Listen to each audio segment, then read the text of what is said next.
রাত 11টা ছুঁই ছুঁই। রাজশাহী স্টেশনে বসে আছি। চাকরি সূত্রে ঢাকা যাচ্ছি। 2 দিনের ছুটি নিয়ে বাড়িতে আসছিলাম। অনেক বড় একটা আশা নিয়ে নিজ গ্রামে এসেছি, আর এখন খালি হাতে ফিরে যাচ্ছি। যেটা হারিয়ে ফেলেছি সেটা বলতেই আমার খুব লজ্জা হচ্ছে। আমার মা তার ছোট ভাইয়ের কাছ থেকে অনেক বছর আগে 20,000 টাকা নিয়েছিল। তার বিনিময়ে মামা আমাদের একটা জমি দখলে নেয়। অভাবের কারণে টাকাটা পরিশোধ করতে পারিনি, তাই আর জমি ছাড়ানো হলো না। এক সময় মা চলে গেল। ওনার চিকিৎসা করতে আমাদের বাড়িটা বিক্রি করা হয়। জমি বলতে মামা যতটুকু নিয়েছে ওইটুকু থাকে। মাঝখানে অনেকটা বছর পার হওয়ার পর আসছিলাম 20,000 টাকা নিয়ে। জমিটা ছাড়িয়ে নিয়ে নিজ গ্রামে থাকবো, কিন্তু মামা দিতে নারাজ। আমিও আর জোর করিনি, হাসি মুখে চলে আসি। আমার যেহেতু কোনো সাপোর্ট নেই, তাই মামার সাথে যুদ্ধ ঘোষণা করা বৃথা। এখন স্টেশনে বসে ভাবছি, ঢাকায় গিয়ে সে একই কাজ করতে হবে। সেই পিয়নের চাকরি, তাতে কিছু বেতন, খাওয়া খরচা চলে। একা মানুষ, খরচ কম হওয়ায় কিছু টাকা জমাতে পেরেছি। আর সেইটা নিয়ে বুকে আশাও বেঁধেছিলাম যে গ্রামে থাকবো। সেটা তো আর হলো না। এক বস্তা হতাশা নিয়ে শহরে জীবনে ফিরেছি। আর চাকরির কথা কি বলবো, এইচএসসি সার্টিফিকেট আছে, আর এদিকে কিছুদিন ডিগ্রিও পড়েছিলাম। তারপর পারিবারিক অভাবের কারণে লেখাপড়ার দরজা সেখানেই বন্ধ। তবে একটা পড়া এখনো চালু রয়েছে, সেটা হলো মানুষকে পড়া, মানুষকে বোঝা। এই সাবজেক্ট পাসমার্ক তোলাই বেশ কঠিন। বিচিত্র রকম মানুষ সব এই পৃথিবীতে, যাদের চেনা খুবই দুষ্কর। আমি কথাগুলো ভাবছিলাম আমার সামনে বসে থাকা কিছু মানুষের দিকে তাকিয়ে। তারা অনেকটা দূরে ছিল, তাই তাদের চেহারা আবছা দেখছিলাম। আর তখনই খেয়াল করলাম কেউ একজন আমার দিকে এগিয়ে আসছে। আবছা আবছা ভাবেই মনে হচ্ছিল ইয়াং কোনো মেয়ে। মেয়েটা এসে আমার সামনে দাঁড়ালো। এবার আমার চোখের আবছা ভাবটা ছাড়লো। আমি এক পলক মেয়েটাকে দেখে নিলাম। বাহ, মেয়েটা তো বেশ সুন্দরী। শুধু সুন্দরী বললে কম হবে, একটু বেশি সুন্দরী। তবে তার আধুনিক ড্রেসের সাথে তার সৌন্দর্যের কোনো ম্যাচ করছে না। আমি আবার ভাবনাতে চলে গেলাম। হঠাৎ এই এই কি সমস্যা আপনার? ভাবনা থেকে বেরিয়ে এসে স্বাভাবিকভাবেই বললাম, কোনো সমস্যা নেই তো? আমার দিকে এভাবে তাকিয়েছিলেন যে, পছন্দ হয়েছে? প্রশ্ন শুনে তো গলা শুকিয়ে কাঠ হয়ে গেছে। একে তো মেয়ে, তার উপর এত সুন্দরী মেয়ে, আর অদ্ভুত প্রশ্ন। আমি আমতা আমতা করে বলেই ফেললাম, না না। পছন্দ হয়নি তো তাকিয়েছিলেন কেন? আমার ফেসটা হয়তো ওই দিকে ছিল, কিন্তু দৃষ্টি অন্যদিকে দিয়েছিলাম। না, একা মুখের উপর বলে পছন্দ হয়নি। কি নাম আপনার? শুভ। আমি ইরা। আর আপনাকে চেনা চেনা লাগছে, তাই নামটা জিজ্ঞেস করলাম। ও, তারপরে ইরা নামের মেয়েটা আমাকে অবাক করে দিয়ে আমার কাজের স্থান, মানে আমি যে কোম্পানিতে পিয়ন হিসেবে চাকরি করি, তার কথা বলল। আপনি কি মিতালি অফিসের পিয়ন? জি জি। ও, আমার বাবা ওই কোম্পানির মালিক, আর আমার বাবার অফিসেই চাকরি করে। বাবার অফিসে আমি অনেক যাই। আপনি তো চা কফি এনে দেন। আমি আপনাকে চিনেছি। আপনি আমাকে চিনতে পারেননি কেন? আমি আপনার দিকে তাকাইনি, আর আমি মেয়েদের দিকে কম তাকাই। ওরে সাধু, শোনেন, আপনি তাকান, তবে বেশি ভাবনায় থাকেন। তবে আমাকে কখনো খেয়াল করেননি। জি, এটা হতে পারে। আমিও হিতাহিত জ্ঞান বুদ্ধি হারিয়ে ফেলেছি। তোকে আপনি করে বলছি কেন? তুই তো পিয়ন। আচ্ছা শোন, জি ম্যাম। বলে। তুই তো সাধারণ বগিতে যাবি, জি ম্যাম। আমি কেবিনে যাব। তুই আমার ব্যাগ দুটো একটু উঠাই দিবি, তারপর তোর আসনে গিয়ে বসবি, ঠিক আছে? জি ম্যাম, ঠিক আছে। রাগ করিস না, কুলি পাচ্ছি না। আর তোকে পেয়েছি, হার কাকে লাগে? চেনা মানুষ তো। জি ম্যাম। এত জিম্যাম করিস কেন? জি না। হ্যাঁ ম্যাম, ঠিক আছে, আমি ব্যাগ উঠাই দিব। ওকে ওকে। মালিকের মেয়ে, যথেষ্ট সম্মান দিতে হবে। আর যা বলবে সেটা তো করতেই হবে, না হলে আমার চাকরি তখনই গায়েব। এসব ভেবে লাভ নেই। আর ভাবনাতে হারিয়ে গেলে চলবে না, অ্যাক্টিভ থাকতে হবে। ট্রেন ঢাকা থেকে আসলো। আধ ঘন্টা পর ইঞ্জিন ঘুরিয়ে আবার ঢাকার উদ্দেশ্যে রওনা হবে। আমি ইরা ম্যামের ব্যাগ দুটো তার কেবিনে দিয়ে আসলাম। বকশিস স্বরূপ তিনি আমাকে 50 টাকা দিলেন। কোনো দ্বিধা না করে টাকাটা নিলাম, কারণ আমার আগে থেকে অভ্যাস আছে। টাকা নিয়ে চলে যাচ্ছিলাম, ইরা ম্যাম আবার ডাকলো।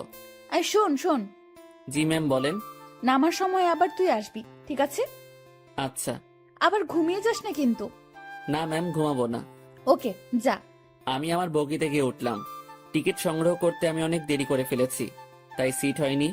পুরো রাস্তাটা দাঁড়িয়ে যেতে হবে। আশেপাশে তাকিয়ে দেখলাম অনেক সিট ফাঁকা। সামনের 2-1 স্টেশন পর এসব সিট আর ফাঁকা থাকবে না। তাই মনে মনে ঠিক করলাম সিটে বসবো না, দাঁড়িয়েই যাব। ট্রেন ছাড়লো, আমি দরজায় দাঁড়িয়ে আছি। ঠান্ডা হাওয়া আমার শরীরটাতে লাগছে। আমি ভাবনায় আবার ডুব দিলাম। ভাবতে লাগলাম পুরনো দিনের কথা। মাঝে মাঝে নিজের ভবিষ্যতের কথাও ভাবলাম। তাতে যা ফলাফল পেলাম সেটা শূন্য, কারণ ভেতরে খুব হতাশা কাজ করছিল। অর্ধেক পথ আসতেই স্টেশন ছাড়াই ট্রেনটা থেমে যায়। যান্ত্রিক কোনো ত্রুটি হয়েছে হয়তো। 20 মিনিট পার হবার পর খবর পেলাম ভোরের আগে ট্রেন এখান থেকে এক চুলো নড়বে না। আর এখন রাত 1টা বাজে। এক একজন এক এক কথা বলছে। কেউ বলছে লাইনের সমস্যা, কেউ বলছে ইঞ্জিনে। আমি ওইসব কথা থেকে কান ফিরিয়ে নিয়ে নিজের ভাবনাতে আবার মন দিলাম। হঠাৎই এই শুভ, পেছনে তাকিয়ে দেখি ম্যাম দাঁড়িয়ে। জি ম্যাম, বলেন। তুই উঠ। ম্যাম, কিছু লাগবে? না, আমি একটু ট্রেন থেকে নামবো। ম্যাম, বাইরে নামা ঠিক হবে না। যে অন্ধকার, এর মধ্যে কি বিপদ লুকিয়ে আছে কে জানে। কিসের বিপদ? বাইরে সাপ বিচ্ছু অনেক কিছু থাকতে পারে। কিচ্ছু নেই, চল নিচে নামবো। এই হলো আড়ালের ঘরে দুলালি, মন যা চায় সেটাই করবে। ম্যামকে নিয়ে ট্রেন থেকে নামলাম। নেমে দেখি অনেকেই নিচে দাঁড়িয়ে আছে। কেউ বাসায় ফোন করে সমস্যার কথা বলছে, আবার কেউ সিগারেট টানছে। ম্যাম আমার সাথে কথা বলা শুরু করলো। দেখ, জায়গাটা অনেক সুন্দর, তাই না? অন্ধকারে তেমন কিছুই তো দেখা যাচ্ছে না। চোখ না, মন দিয়ে দেখতে হয়। তবে ম্যাম, আকাশটা বেশ সুন্দর লাগছে। অনুজ্জ্বল তারাগুলো দেখা যাচ্ছে। আমি তো অনুজ্জ্বল অনেক কিছু দেখতে পারছি। কি ম্যাম? এই যে দেখ, একটা টি স্টল, চল যাই। এখন ওখানে গিয়ে কি হবে? চা খাবো, চল চল, বেশ মজা হবে। শীতের মধ্যে এত রাতে বাইরে চা খাওয়ার মজাটাই আলাদা। আমি তো আর মানা করতে পারবো না। মানা করলেই বকা দিবে। কেন যে এর সাথে দেখা হয়ে গেল, মনে হচ্ছে বাকি রাতটাই বেশ প্যারায় রাখবে। টি স্টলের কাছে পৌঁছাতে দেখি কিছু যাত্রী এখানে আগে এসেছে। এই দোকানটার আশেপাশে আর একটা দোকানও নেই। হাতে চা নিয়ে আমি দোকানিকে বললাম, চাচা, এমন একটা জায়গায় দোকান দিয়েছেন কি মনে করে? বাবা, সে অনেক কাহিনী। বাজারে দলাদলি চলে। আমার লোকজন না থাকায় ওখানে দোকানটা নেওয়া হয়নি। রাগের মাথায় নিজের জায়গাতেই দোকানটা নিয়ে বসেছি। বাহ, বেশ করেছেন। তা চলে কেমন? আলহামদুলিল্লাহ, ভালোই চলে। একটা কথা বলি, রাগ করে এখানে দোকান দিয়ে ভালোই করেছেন।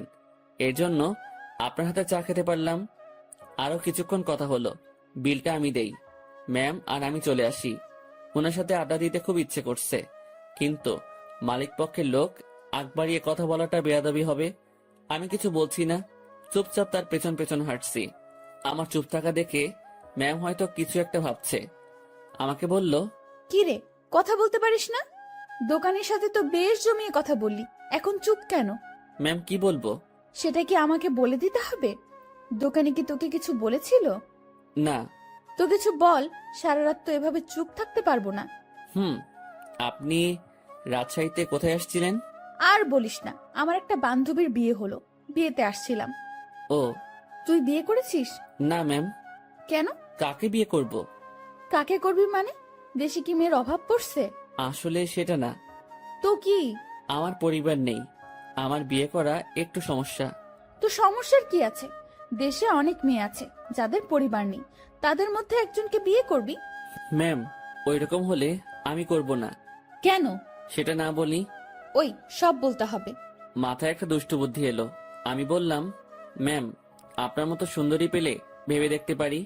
তোর ভাবা লাগবে না, আমার মতো কেউ তোর দিকে তাকাবেও না।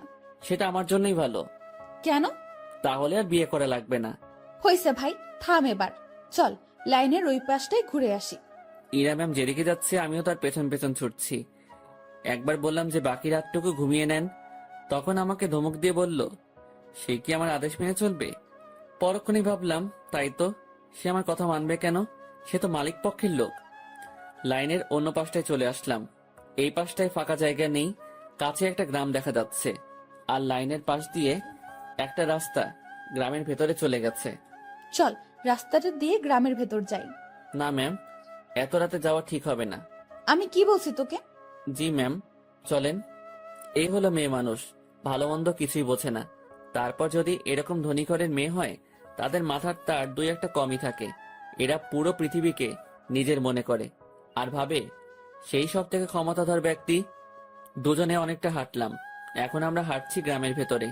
পুরো গ্রাম নিস্তব্ধ, কোথাও কোনো সারা শব্দ নেই, শুনশান পরিবেশ। ম্যাম মাঝে মাঝে আমার সাথে কথা বলছে। এক সময় আমরা ভালোই কথা বলতে শুরু করি। ম্যাম আমাকে বলল, তুই কি সারা জীবন এইভাবেই কাটাবি? জানি না জানিস না মানে? আমার ভাগে কি আছে আমি কিভাবে বলবো। তাও সবার তো অনেক ফিউচার প্ল্যান থাকে, তোর নেই? না। অদ্ভুত। আচ্ছা ম্যাম, একটা জিনিস আমার কাছে খুব খারাপ লাগছে। কি? বললে রাগ করবেন না তো? না, বল। স্টেশনে যখন আপনাকে দেখলাম তখন একটা জিনিস খেয়াল করেছি। কি খেয়াল করেছিস? আপনার সৌন্দর্যের সাথে আপনার আধুনিক সাজগোজ একদমই বেমানান। কি বলিস? সবাই তো খুব প্রশংসা করে। সবার চোখ নেই তাই। তো কেমন সাজলে আমাকে ভালো লাগবে? অতি সাধারণ। যেমন? এই যে হেয়ার কালার করেছেন, এটা চুলের সৌন্দর্য নষ্ট করেছে। আপনার ঠোঁটে। এই থাম। জি ম্যাম। তুই অন্ধকারে আমার ঠোঁট কিভাবে দেখলি? ওই যে বললাম না, স্টেশনে দেখেছি। উফ, বাদ দে তোর ডায়লগ, চুপচাপ হাঁটতে থাক। জি ম্যাম, আর সামনে না এগোই, আমরা চলে যাই। আর একটু যাব, তারপর ফিরবো। পরিবেশটা ভালোই লাগছে। রাতে এইভাবে গ্রামের মধ্যে দিয়ে কখনো হাঁটিনি। আমরা হাঁটতে হাঁটতে আরো সামনে এগোলাম, আর হঠাৎ দুজন লোক লাইট নিয়ে আমাদের সামনে আসলো। তাদের হাতে মাছ ধরার পলো। মাছ ধরতে যাচ্ছে মনে হয়। এই তোমরা কারা? এই গ্রামে আগে কখনো দেখিনি তো। ভাই, আমরা আসলে ট্রেনে যান্ত্রিক ত্রুটির কারণে মাঝপথে দাঁড়িয়ে গেছে, আর ট্রেন থেকে নেমে আমরা একটু হাঁটতে আসছি। এই তোমরা থামো, সব বুঝে গেছি সব। চলো আমাদের সাথে। কোথায় যাব? কোনো কথা না, চলো। লোক দুটো আমাদেরকে একটা বাড়ির ভেতর নিয়ে আসলো। আমি মনে মনে আল্লাহ আল্লাহ করছি, কি যে হবে। গ্রামের মানুষ এসব কিছুতে বেশ সিরিয়াস। রাত করে মেয়ে নিয়ে বাইরে দেখলে উল্টাপাল্টা ভাববে। আমাদের বেলায় ঠিক তাই হয়েছে। এরা শুধু আমার দিকে তাকিয়ে বারবার দেখছিল। আমিও মনে মনে বলছি, দেখেন কেমন লাগে। একজন বাড়ির গিন্নিকে ডাকা শুরু করলো। বুঝলাম এটা তার নিজের বাড়ি। লোকটির বয়সে আমাদের তাকিয়ে বলল, এরা কারা? ওরা বাড়ি থেকে পালায় আসছে, ওদের তুমি ঘরে নিয়ে যাও, আমি হুজুরের ডাইকা নিয়ে আসি। ভাই ভাই, হুজুরে ডেকে কি করবেন? বিয়া করায় দুমু তোমাদের। ভাই ভাই শোনেন, উনি আমার কিছু না, আমরা পালাই আসিনি। উল্টাপাল্টা কথা কইও না, চুপ থাকো। একটা মায়া তোমার সাথে এত রাতে ঘুরে, এর মানে কি আমরা বুঝি না? ভাই ভাই, এমন কইরেন না। চান মিয়া, তুমি ওদের ঘরে নিয়ে যাও, আর বউ আমি যাইতেছি হুজুরের ডাকতে। আমাদের কাছে একজনকে রেখে লোকটি অন্ধকারে হাওয়া হয়ে গেল। কিছু একটা ঘটতে চলছে। আমি ইরার দিকে তাকালাম, দেখি সে আমার দিকে তাকিয়ে আছে। মুখটা কাঁচুমাচু করে রেখেছে সে। দুজনে কথাও বলতে পারছি না। সময় যাচ্ছে আর লোকজন বাড়তে শুরু করে। আমাদের দুজনকে 2 রুমে রাখা হয়েছে।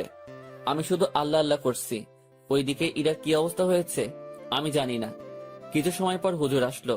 আমি তাকেও বুঝালাম। স্বস্তির কথা হলো সে বুঝেছে। কঠিন একটা সমস্যা থেকে বাঁচলাম। হুজুরটা আমাদের লাইন পর্যন্ত এগিয়ে দিল। তারপর ওয়াও, কি দারুণ অভিজ্ঞতা। ধুর, চুপ করেন তো, এখনই তো একটা ইয়ে হয়ে যেত। ইয়ে মানে কি? আরে বড় বাচ্চা বেঁচে গেছেন। তা তো জানি, তবে দারুণ লাগছে। আপনি থাকেন, যেখানে ইচ্ছা যান, আমাকে ডাকবেন না। আমি ট্রেনে উঠলাম। ওনার সাথে সাথে আর দেখা করলাম না। ফজরের আজান হলো, তার কিছুক্ষণ পর আমাদের ট্রেন আবার যাত্রা শুরু করলো। আমি ঠিক আমার আগের জায়গাটায় দাঁড়িয়ে আছি। ইরা ম্যাম আবার আসলো। তুই ভালোই বদমাইশ তো। কি কি করছি আমি? তুই আমার উপর ছাড়ি দিস, আমার উপর রাগ দেখাস। তো কি করব? আপনার মাথায় কি ব্রেন নামক জিনিসটা আছে? থাকলেও তো মনে হয় কাজ হবে না।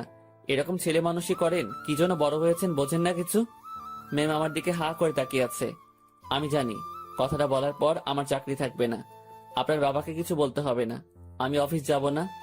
ম্যাম কিছুক্ষণ চুপ থেকে বলল, আমি তোকে চাকরি দেইনি, তোর চাকরি আমি কাটবো কেন? এই যে আমাকে বকা দিলি, মনে রাখিস, এর শোধ আমি তুলবো। ইরা রাগ দেখিয়ে তার কেবিনে চলে গেল। ম্যাম যে থ্রেটটা দিল আমার একটু ভয় লাগলো না। ওনার কথা শুনে মনে হলো কোনো বাচ্চা আমাকে থ্রেট দিয়েছে। ওনার কণ্ঠটা সত্যি অসাধারণ। শুনলে মনে হয় বারবার শুনি। না, আমি আবার ভাবনাতে হারিয়ে যাচ্ছি কেন। যাই, ওনার কেবিনে গিয়ে সরি বলে আসি। না হলে আমার কি করে বসবে আল্লাহ জানে। আমি তার কেবিনের ভিতর ঢুকবো, তখনই কারোর সাথে ধাক্কা লাগলো। তাকিয়ে দেখি ম্যাম। উনি হয়তো বাইরে আসছিলেন। এটা কি হলো? সরি ম্যাম, বুঝতে পারিনি। তুই আমার কেবিনে কি জন্য? সরি বলতে আসছি। সরি বললে তো কাজ হবে না, আমি তোকে মাফ করব না। কিছুক্ষণ তর্ক হলো। আমি তাকে বললাম, আমার উপর কেউ রাগ করে থাকুক সেটা আমি চাই না। আপনার মন যা চাই তাই করেন। কথাটা বলতেই ম্যাম আমাকে অবাক করে আমার গালে 2টো চড় বসিয়ে দিল। এখন বুঝতে পারলাম ম্যাম বেশ রেগে গিয়েছিল আমার উপর। চটটা না খেলে হয়তো বুঝতে পারতাম না। আমি তো ভেবেছিলাম অন্য কোনো শাস্তি দিবে হয়তো। চর মারার পর ম্যাম আরো বলল, তুই আমার বেস্ট ফ্রেন্ড হবি? এমন থাপ্পড় খাওয়ার পর এরকম প্রস্তাব পাবো ভাবতেও পারিনি। মনে মনে ভাবছি, আমি তার সাথে কেন বন্ধুত্ব করতে যাব? তার চালচলন আর আমার চালচলন রাত দিন তফাৎ। কিন্তু কথাটা তাকে মুখের উপর মানা করতে পারবো না, যদি আবার কয়েকটা থাপ্পড় দিয়ে দেয়। ভয় ভয় বললাম, হব। গুড, তুই এখন যা। না, শোন শোন, তোর কন্ট্যাক্ট নাম্বারটা দিয়ে যা, আমি কল করে তোকে ডেকে নেব যে কোনো সময়। ম্যামকে মোবাইল নাম্বারটা দিয়ে আগের জায়গায় ফিরে আসলাম। 8টায় আমাদের গন্তব্যে পৌঁছে গেলাম। ইরা ম্যামের কথা অনুযায়ী তার ব্যাগগুলো নামিয়ে দিলাম। এখন উনি আর আমি স্টেশনের বাইরের রাস্তায় দাঁড়িয়ে আছি। বাসা থেকে ওনার জন্য গাড়ি পাঠানো হয়েছে। গাড়ি জ্যামে পড়েছে, তাই অনেক লেট হচ্ছে। আমার পেটের অবস্থা খারাপ, রাতে কিছু খাওয়া হয়নি, আবার অনেকটা বেলা হয়েছে, পেটে এখনো কিছু পড়েনি। ম্যামের সামনে কিছু বলারও সাহস পাচ্ছি না। কিছু সময় পর উনি আমাকে বললেন, তোর কি ক্ষুধা লাগছে? জি অনেক। তো খেয়ে আয়। আচ্ছা আপনি দাঁড়ান, আমি যাবো আর আসবো। আমি একটা দোকানে গিয়ে চা বিস্কিটের সাথে কয়েকটা কলা খেয়ে নিলাম। দোকানদারকে টাকা দিতে যাব, তখন মনে হলো ম্যামও তো কিছু খায়নি, ওনাকে খাওয়ার কথা বলা উচিত ছিল। ভুলটা যেহেতু করেই ফেলেছি, তাই ওনার জন্য কিছু নিয়ে গেলাম। আমি কাছে গিয়ে তার দিকে খাবারগুলো এগিয়ে দিলাম। আমার দিকে উনি ভ্রু কুঁচকে তাকালো। এগুলো আমাকে কেন দিচ্ছিস? খেয়ে নিন, আপনি তো রাতে কিছু খাননি। তুই কি ভাবিস আমাকে? আমি সকাল সকাল রাস্তায় দাঁড়িয়ে এসব খাবো? এগুলো তোদের মতো লোকজন খাবে। সরি ম্যাম, বুঝতে পারিনি। খাবারগুলো নিজের ব্যাগে ভরে নিলাম, নিজে বাসায় গিয়ে খাবো। ঘন্টাখানেক পর গাড়ি আসলো। ম্যামকে উঠিয়ে দিয়ে আমি আমার বাসায় চলে গেলাম। আমার হাতে শুধু আজকের দিনটাই ছুটি আছে, আগামীকাল থেকে ডিউটি। বাসায় এসে সব ঠিকঠাক করে নিলাম। দিনের বাকি সময়টুকু আর বাইরে বের হলাম না। এই শহরের গাড়িগুলোর হর্ন আমার ভালো লাগে না। প্রচন্ড বিরক্তিকর একটা জিনিস, শুনলেই মাথা ব্যথা শুরু হয়ে যায়। রুমের জানালা খুলে দিয়ে আকাশের দিকে তাকিয়ে থাকি। গতকাল রাতের ঘটনাটা ভাবতে থাকি। কাল যদি বিয়েটা হয়ে যেত, আজ আমি মামা শ্বশুর বাড়ি থাকতাম, মানে জেলে। কি বাঁচাটাই না বাঁচলাম। সন্ধ্যার একটু আগ দিয়ে ইরার কল পেলাম। উনি আমাকে তাদের অফিসের সামনে যেতে বলেছে। গত রাতে ফ্রেন্ড হয়েছি, কথা রাখতে অবশ্যই যেতে হবে। কথাই আছে, ফ্রেন্ডের কাছে কোনো বাহানা চলে না। আমিও তাই কোনো বাহানা বা ব্যস্ততা দেখালাম না। বাইরে যাচ্ছি ওনার সাথে দেখা করতে, তাই একটু সাজতে হবে। ব্যাগ থেকে নতুন একটা ফুল হাতা গেঞ্জি বের করলাম। একটু স্মার্ট সাজার জন্যই। সুন্দরীদের সামনে তো আর এমনি এমনি যাওয়া যায় না। এই প্রথম কাউকে উদ্দেশ্য করে সাজগোজ করছি। মনের মধ্যে কেমন যেন খটকা লাগছিল। এখন খটকা দেখার সময় নেই। চটপট রেডি হয়ে আমার অফিসের সামনে গেলাম। ম্যামকে গিয়ে ঠিক সেখানে পেলাম। উনি তার গাড়ির সাথে হেলান দিয়ে দাঁড়িয়ে আছে। আমি তার সামনে গিয়ে ম্যামকে ডেকে সালাম দিলাম। উনি উত্তর দিলেন আর সাথে সাথে বললেন, গাড়ির পেছনে বসে যা। কোথায় যাবেন? আমার বন্ধুদের সাথে তোর পরিচয় করিয়ে দেব, সেখানেই নিয়ে যাচ্ছি। আমি আর কিছু বললাম না, তার গাড়ির পেছনে চেপে বসলাম। আধ ঘন্টা পর একটা রেস্টুরেন্টের সামনে গিয়ে ম্যাম গাড়ি থামালো। তারপর আমাকে নিয়ে রেস্টুরেন্টে ঢুকলো। আমি তার পিছু পিছু গেলাম। উনি একটা জায়গায় গিয়ে থামলো আর কিছু ছেলেমেয়ের সাথে গিয়ে কথা বলা শুরু করলো। বুঝতে পারলাম এরাই তার ফ্রেন্ড। এবার ম্যাম আমার দিকে তাকিয়ে বলল, বন্ধুরা, তোমাদের জন্য একটা গিফট এনেছি। কি রে দোস্ত, কে এটা? আর বলিস না, এই প্রাণীকে রাজশাহীতে পেয়েছি। এই পাগলার সাথে কিছুক্ষণ কথা বলেছি, তারপর বেস্ট ফ্রেন্ড হওয়ার প্রস্তাব দিয়েছি। দুঃখের বিষয় হলো পাগলা আমার কথা বিশ্বাস করে হ্যাঁ বলে দিয়েছে। তোরা বলতো, এর মতো খ্যাত মানে কি বলবো, এরকম একটা মানুষ আমার ফ্রেন্ড। অসম্ভব। দেখ ভাই, আমার ফ্রেন্ডদের সাথে পরিচয় করিয়ে দিতেই তোকে এখানে নিয়ে আসছি। ইরা একে একে তার বন্ধুদের সাথে পরিচয় করিয়ে দিল। সবাই বনেদি ঘরের ছেলে মেয়ে। ট্রেনের কথা মনে পড়তেই লজ্জায় ঘেমে যাচ্ছি। এখন মান সম্মান যা যাওয়ার তা তো গেছে, বাকিটুকু নিয়ে এখান থেকে কেটে পড়তে পারলেই হলো। কিছুক্ষণ পর সেটাও থাকলো না। আমার পোশাক আর চেহারা নিয়ে তারা উপহাস করতে শুরু করলো। একটা ছেলে এগিয়ে এসে বলল, ভাইয়া এটা গেঞ্জি নাকি তেনা? কোথা থেকে কিনেছো ভাইয়া? নাকি কারো পড়ে থাকা জিনিস কুড়িয়ে নিয়েছো? না ভাই, সত্যি কিনেছি। ওমা, তাই? হুম। দেখ, ছেলেটা মাথায় তেল দিয়ে আসছে। সবাই হেসে উঠলো। সত্যি কথা বলতে আমি তেল দেইনি, ওরা পচানি দেওয়ার জন্যই বলছে। ভাবছি এখানে আর থাকা ঠিক হবে না। ম্যামকে বললাম, ম্যাম আমি এখন যাই। ওলে বাবুটা, এখনই না, কিছু খেয়ে যাও। হ্যাঁ, কিছু খেয়ে যা। একটা ছেলে আমার পকেটে হাত দিল। আমার দুর্ভাগ্য যে পকেট থেকে সে 20,000 টাকা নিয়ে এসেছি, ব্যাগে রেখে আসবো মনে ছিল না। ছেলেটা আমার পকেট থেকে টাকাটা দেখে একটু অবাক হয়ে বলল, কি রে, তোর কাছে এত টাকা কুড়িয়ে পেয়েছিস কোথায়? যাই হোক, আমাদের কিছু খাওয়া। আমি আর কি মানা করব, মান সম্মান একটু বজায় রাখতে হ্যাঁ বললাম।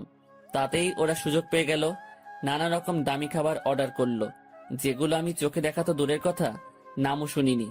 ওরা সবাই খাচ্ছে, আমি দাঁড়িয়ে আছি। একজন খেতে বলেছিল, কিন্তু আমি মানা করেছি আর বলেছি খেয়ে আসছি, আমার পেট ভরা। খাওয়া শেষে বিল তো 20,000-এর উপরে এলো। আমার মাথায় ঢুকলো না 7-8 জন মিলে 20,000 টাকা কিভাবে খায়, যেটা জোগাড় করতে আমার বছরখানেক সময় লেগেছিল। খারাপ ভালো দু ধরনের মজাই পাচ্ছিলাম। কম খাবারে এত বিল, আর আমার পকেটে টাকা গায়েব। ম্যাম আমি এখন চাই। হ্যাঁ যাবি, তার আগে একটা কথা বলি, কখনো এরকম মফিজ মার্কা কাজ করবি না। এত সহজে কোনো বন্ধুত্ব পাওয়া যায় নাকি? জীবনে কোনো কিছুই সহজভাবে নিবি না। জি ম্যাম। যা তাহলে। আমি বাইরে এসে দাঁড়ালাম।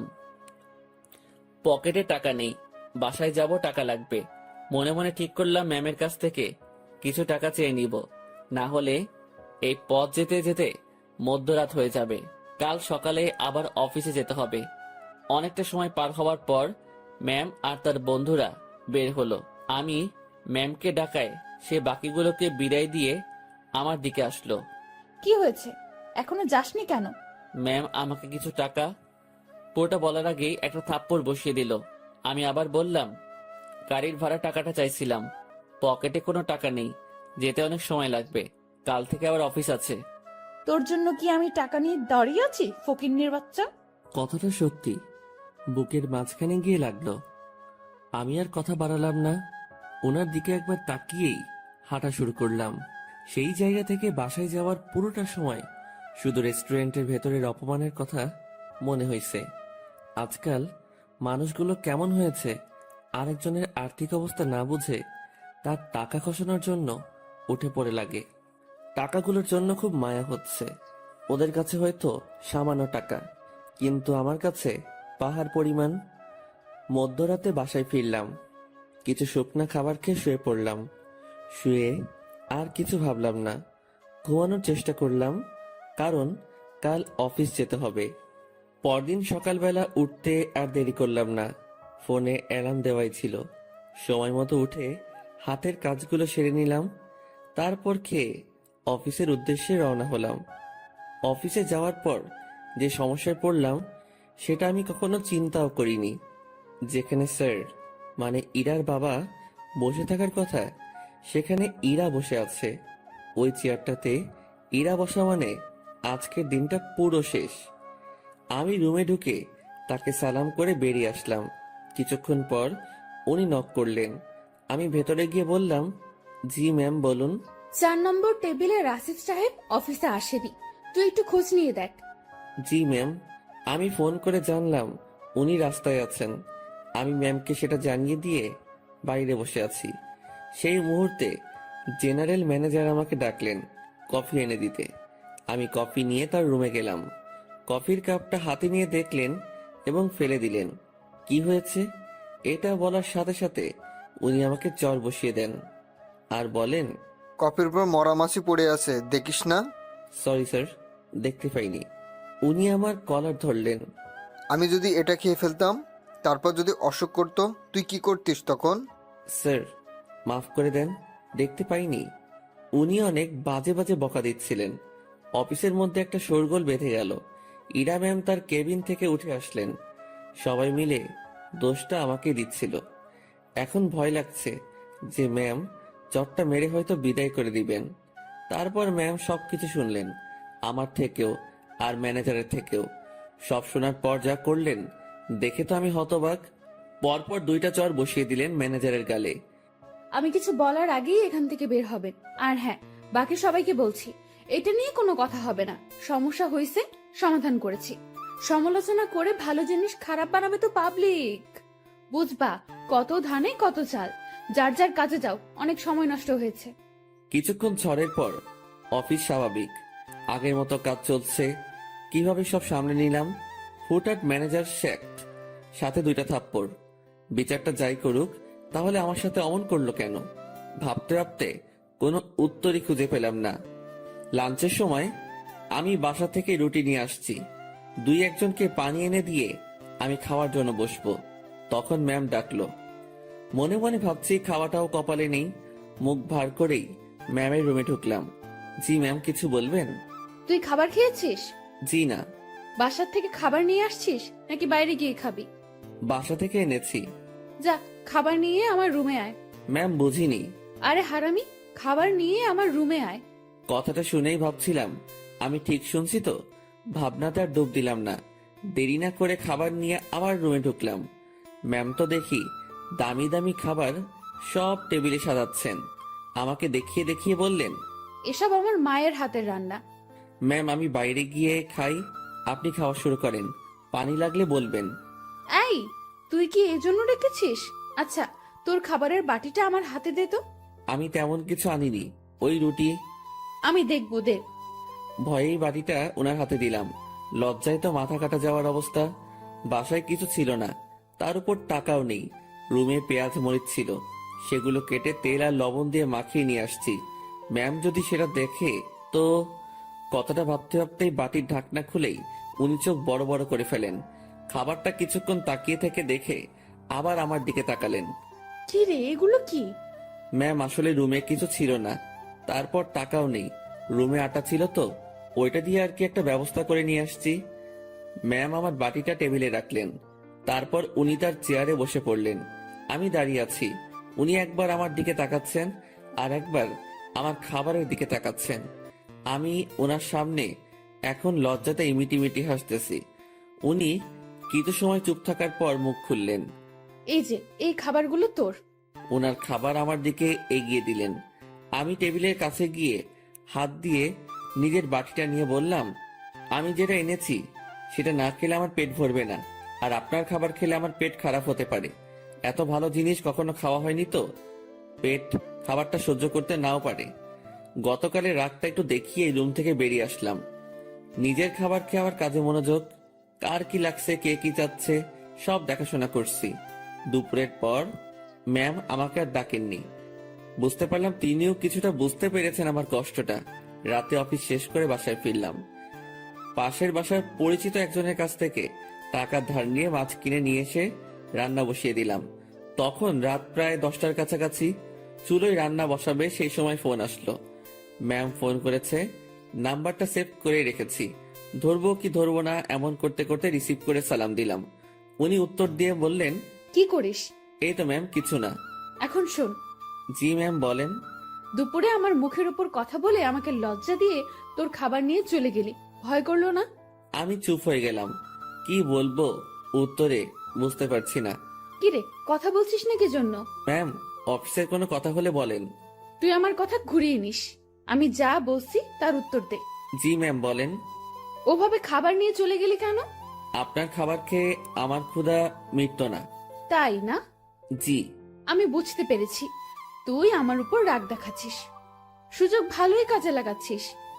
এখানে কিসের সুযোগ ম্যাম? আপনি আমাকে এখন মানা করে দিলে আমার সাথে তো আপনার এখনই কোনো অফিসিয়াল সম্পর্ক থাকবে না। ক্ষমতা আপনার হাতে, সুযোগ আপনার হাতেই। চুপচাপ রান্না শেষ করে খেয়ে আমাকে কল দিবি। ম্যাম, অফিসের কোনো বিষয়ে কথা বলবেন? না, তাহলে ফোন দিয়েন না, আমিও দিব না। তোর 24 ঘন্টাই ডিউটি। আমি ফোন দেওয়ার পর সময়টুকু অফিসিয়াল, ওকে? তাহলে বেতন বাড়িয়ে দিয়েন। ঠিক আছে, দিব।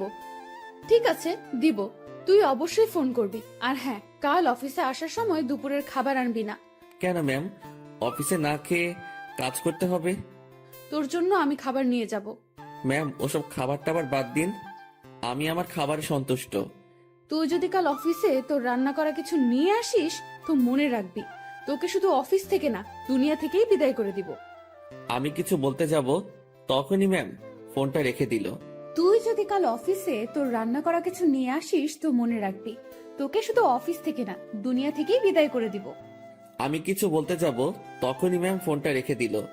মনে মনে ভাবছি, এত আদিক্ষেতা দেখানোর কি আছে? আমি তার অফিসের সামনে একজন পিয়ন, আর এমন ব্যবহার করছে। মনে হয় না, ছি ছি ছি, কি সব কথা ভাবছি আমি। পরদিন সকাল সকাল উঠে আর রান্না করলাম না। সকালে নাস্তাটা বাইরে করেই অফিসে রওনা হলাম। অফিসে গিয়ে দেখি ম্যাম আগে এসেছেন। প্রতিদিনের মতো হাজিরা দিলাম। উনি আমাকে দেখে তেমন কিছু বললেন না। দুপুর পর্যন্ত স্বাভাবিকভাবেই কাজ করলাম। দুপুরের খাবার সময় ম্যাম তার রুমে ডাকে। আমি জানি উনি আমার জন্য খাবার নিয়ে আসছে। খুব লজ্জা লাগছিল। রুমের একপাশে খাবার খাওয়ার জন্য সুন্দর একটা ব্যবস্থা ছিল। ম্যাম আমাকে ওখানটায় বসতে বলে, আর আমার সামনাসামনি উনিও বসে যান। উনি একটা প্লেটে খাবার নিয়ে আমাকে দেয়, আরেকটা উনি নেন। আমি প্লেটে হাত দিতে পারছিলাম না, খুব ভয় কাজ করছিল। এত বড় একজন মানুষের সামনে খাবার খাওয়া চারটেখানি কথা না, তার উপর সামনে এত সুন্দরী মেয়ে বসা। ম্যাম আমার দিকে খেয়াল করে বলল, তুই হাত দিয়ে খাবি না খাওয়াই দিব? জি না ম্যাম, একটা কথা, কি? আমি খাবার বাইরে নিয়ে গিয়ে খাই। এখানে খাইতে তোর সমস্যা কোথায়? ম্যাম সত্যি বলতে ভয় করছে। কি ভয়? আরে ভয় কি জন্য পাচ্ছিস? আপনার সামনে এভাবে খাওয়া। তো কি হয়েছে, খা। ম্যাম বাইরে যাই। শুভ, আমি এক কথা 100 বার বলতে পারবো না। আমি আর কথা বাড়ালাম না, ভয়ে ভয়ে খাওয়া শেষ করলাম। ম্যাম ছোট বাচ্চাদের মতো খাচ্ছিলেন, দেখতে বেশ মজাই লাগছিল। ম্যাম খাওয়ার দৃশ্যটা দেখতে গিয়ে তার চোখে চোখ পড়ে যায়। আমার বুকটা তখন ভয়ে ধুপ করে উঠেছিল। ইশারায় বলেছিলেন, কি হয়েছে? আমি মাথা নাড়িয়ে মানা করে বলি, কিছু না। খাওয়া শেষে, তুই বাসায় যা, তোর ছুটি। জি ম্যাম, কেন? আমি দিয়েছি তাই। বাসায় তো কোনো কাজ নেই আমার। এত কথা বলতে তোকে কে বলেছে? যা, সোজা বাসায় যাবি, কোথাও যেন দেরি না হয়। আমার ছুটিতে বাকি সবাই একটু অবাক হলো। আমি জানি না ম্যাম, আমার কাজগুলো কাকে দিয়ে করিয়ে নেবেন। উনি যেভাবে কাজ করেন, যে কেউ দেখলে অবাক হবে। আমি বাসায় এসে বিছানায় আরাম করছি। মাথার উপর ফ্যানটার দিকে তাকিয়ে অন্য একটা ভাবনায় ছিলাম। নির্দিষ্ট কোনো ভাবনা না, একদমই এলোমেলো। বাংলায় এই ভাবনাকে কি বলে বা কিভাবে ব্যাখ্যা করে আমি জানি না। এই জিনিসটা ভাবতে ভাবতে আমার চোখটা বন্ধ হয়ে আসে। জানি না কতটা সময় ঘুমিয়েছি। হঠাৎ আমার কানে কোনো একটা শব্দে বেজে ওঠে। চোখ খুলে বুঝতে পারি ফোনটা বাজছে। ফোন হাতে নিয়ে আবছা চোখে দেখি ম্যাম কল করেছে। ফোনটা রিসিভ করলাম। কই তুই? কই আবার, আপনি তো ছুটি দিয়েছেন, বাসায় আসছি। তুই কি ঘুমাচ্ছিস? হ্যাঁ। আমি কি তোকে ঘুমানোর জন্য ছুটি দিয়েছি? তাহলে? বাসায় যেতে বলেছি শুধু। জি ম্যাম, আমি তো আপনার কথা সোজা বাসায় আসছি, আর বাসায় কাজ নেই, তাই একটু। তুই চুপ কর, শোন। জি বলেন। আমাদের অফিস থেকে দক্ষিণ থেকে যে লেকটা আছে, তুই চিনিস? জি ম্যাম। তুই আয়, আমি তোর জন্য অপেক্ষা করছি। কেন ম্যাম? তোকে আসতে বলছি না আমি? জি ম্যাম, এই তো আসছি আমি। এবার বুঝলাম আমাকে ছুটি দেওয়ার কারণটা কি ছিল। আমার কাছে এটাও একটা ডিউটি, কিচ্ছু করার নেই, যেতেই হবে। যেমন ছিলাম তেমনই বেরিয়ে গেলাম। গতদিনের মতো আর সেজেগুজে বের হলাম না, যদি আবার অপমান করে। পকেটে টাকা আছে, তবুও হেঁটে যাচ্ছি। এই মাসের বেতন পেতে অনেক দেরি, তাই এমনি টাকা খরচ করা চলবে না। আমি ম্যামের কথা মতো সেই লেকের পাড়ে পৌঁছে যাই। এর মধ্যে ম্যাম আমাকে 2বার কল করেছিল, শুধু জেনেছিল আমি কই আছি। লেকের পাড়ে যেতেই দেখলাম অনেকেই বসে আড্ডা দিচ্ছে, অনেক বাচ্চারও আসছে। আমি ম্যামকে খুঁজছিলাম, আমাকে দেখে ম্যামই আমাকে ডাকে। আমি ওনার দিকে এগিয়ে যাই। উনি ঘাসের উপর বসা ছিলেন। একটু দূর থেকে মনে হচ্ছিল কোনো কারণে মনটা খারাপ। আমি তার পিছে গিয়ে দাঁড়ালাম। বস এখানে। আমি বসার পর, জি ম্যাম বলেন। আমি বুঝলাম না, 10 মিনিটের রাস্তা 1 ঘন্টা লাগে কিভাবে? আসলে ম্যাম কি বলবো, হেঁটে আসছি। তুই হেঁটে আসছিস কি জন্য? টাকা নাই? আছে, তবে খুবই অল্প। খরচ করলে বড়সড় বিপদে পড়তে হবে। আপনার মন খারাপ দেখছি। ম্যাম কিছু হয়েছে কি? তোর জন্য। ম্যাম আমি কি করেছি? অনেক লেট করছিস। জি সরি। উঠে দাঁড়িয়ে কান ধরে থাক। ম্যাম এটা। আমি উঠতে বলেছি। আমি উঠতে যাব তখনই ম্যাম আমাকে বসতে বলে। টাকা আছে তো, তাই না? হ্যাঁ আছে। চল আইসক্রিম খাবো। আমার টাকা দিয়ে? তো কখনো কোনো মেয়েকে বিল দিতে দেখেছিস তুই? না। তো আমার কাছে চাইবি না। চল আইসক্রিম খাবো। ম্যাম ম্যাম শোনেন, একটু মনটা নরম করেন, টাকাগুলো গেলে খুব সমস্যায় পড়বো। সেটা তো আমি জানি না। তুই আমার বেস্ট ফ্রেন্ড, বেস্ট ফ্রেন্ডের জন্য সবাই জান দিয়ে দেয়, আর আমি তো তোর কাছে টাকা চাইছি, জানতো না? আর সময় হলে জানটাও দিয়ে দিবি। অসহায়ের মতো দাঁড়িয়ে আছি, এখন আমার পকেটের 12টা বাজবে। ম্যাম আর আমি আইসক্রিম খেলাম, আমাদের মধ্যে কোনো কথা হচ্ছিল না, দুজন শুধু হাঁটছিলাম, আর মাঝে মাঝে দরকার হলে উনি নিজে থেকে কথা বলছিলেন। লেকের পাড় থেকে বের হয়ে রাস্তায় আসলাম, উনি গাড়ি নিয়ে আসছেন, দেখে মনে হচ্ছে চলে যাবেন। ম্যাম তাহলে আপনি যান, আমি চলে যাই। এই কই যাস তুই? বাসায়। না, গাড়িতে ওঠ। কোথায় যাবেন? Long drive. না ম্যাম, আপনি যান, আমি বাসায় যাই। ব্রেকআপ, যা বাসায় যা, বাসায় গিয়া মর। ম্যাম রাগ করে গাড়িতে হেলান দিয়ে দাঁড়ালো। এরকম অবস্থায় তো রেখে যাওয়া যায় না। আমি তার দিকে একটু এগিয়ে গেলাম, আর উনি যে একটা শব্দ বলেছেন সেটার মানে জানার জন্য তাকে প্রশ্ন করব।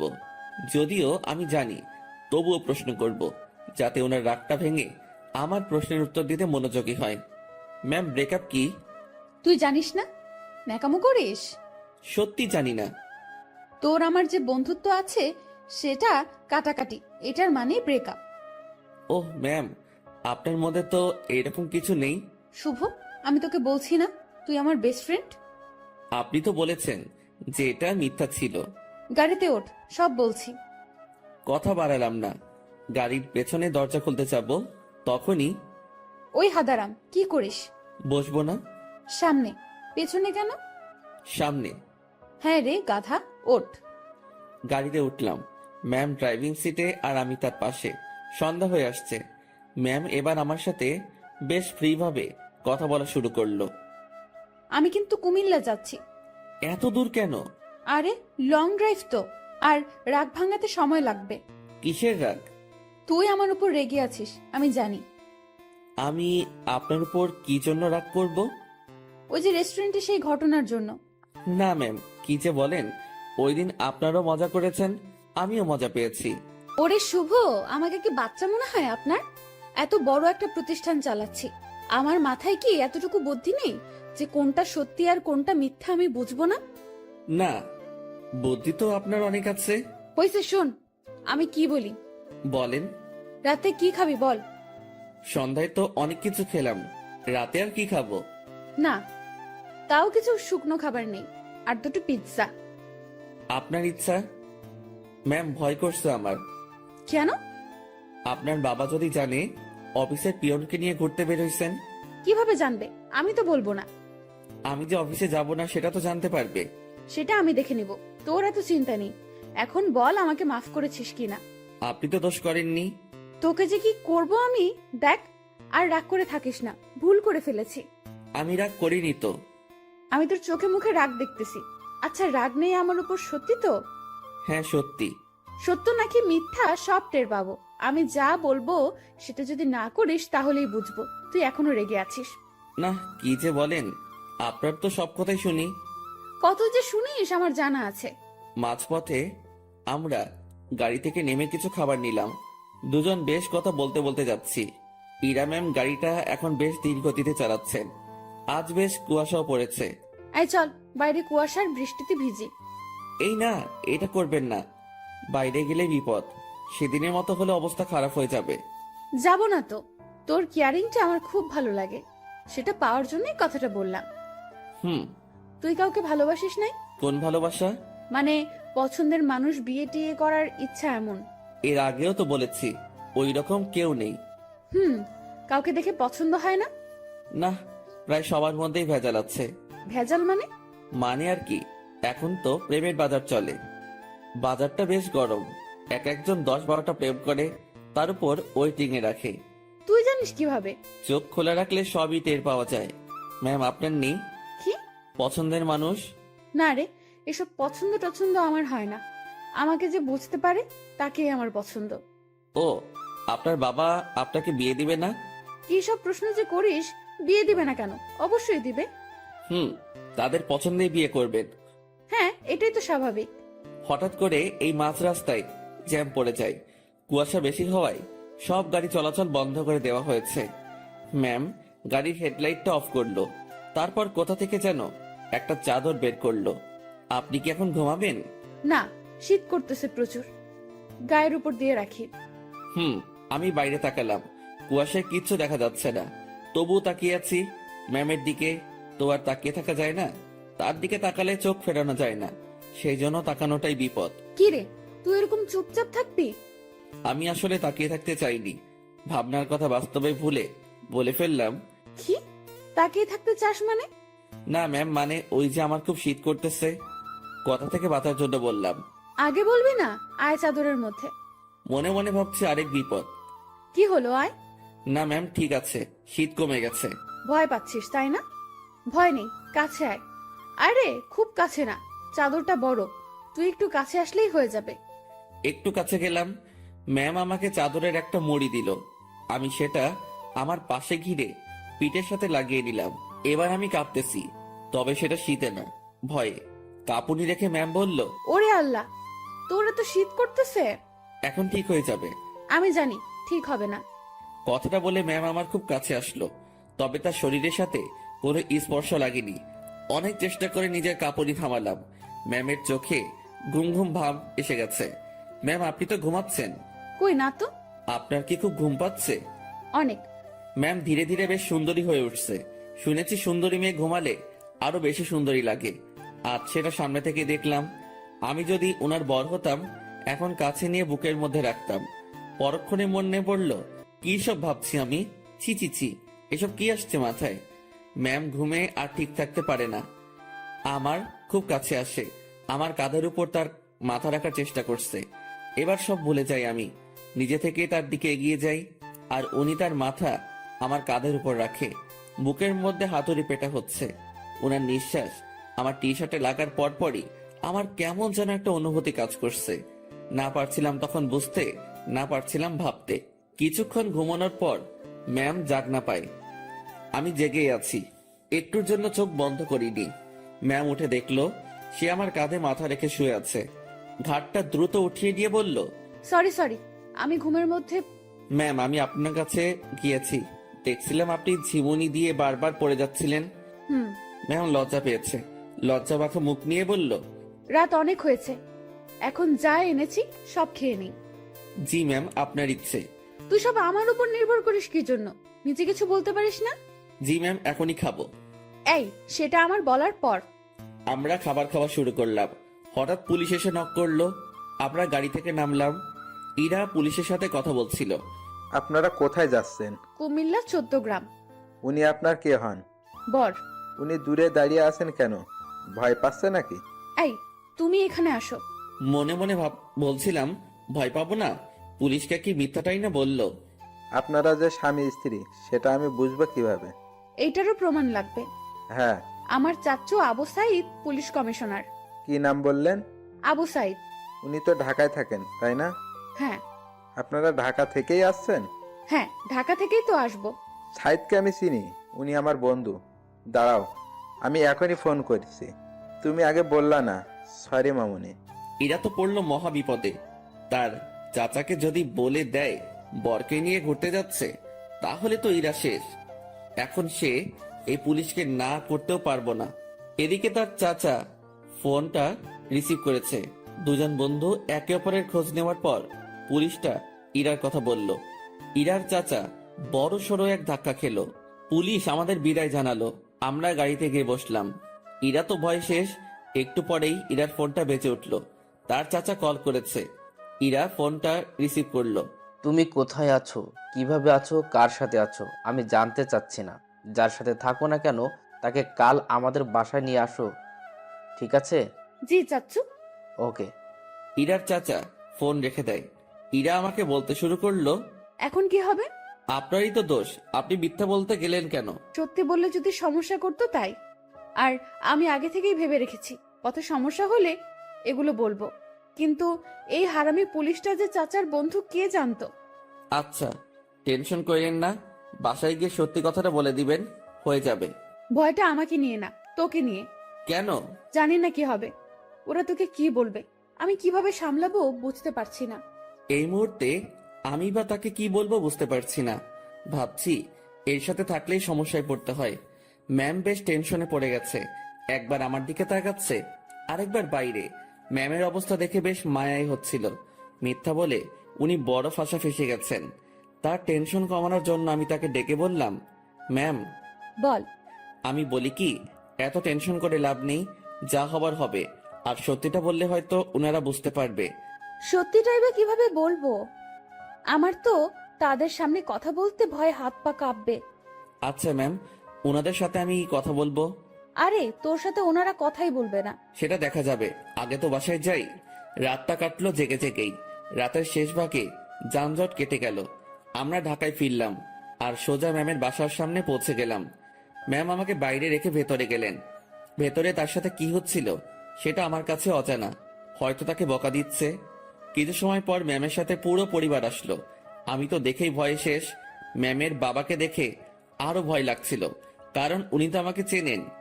স্যার আমার কাছে এসে বললেন, তুই আমাদের অফিসের পিয়ন তাই না? জি স্যার। আশেপাশে সবাই হেসে উঠল। ইরার চাচা তাকে ডেকে বলল, আরে এত মানুষ থাকতে তুই কিনা একটা পিয়নের সাথে লং ড্রাইভে গিয়েছিলি?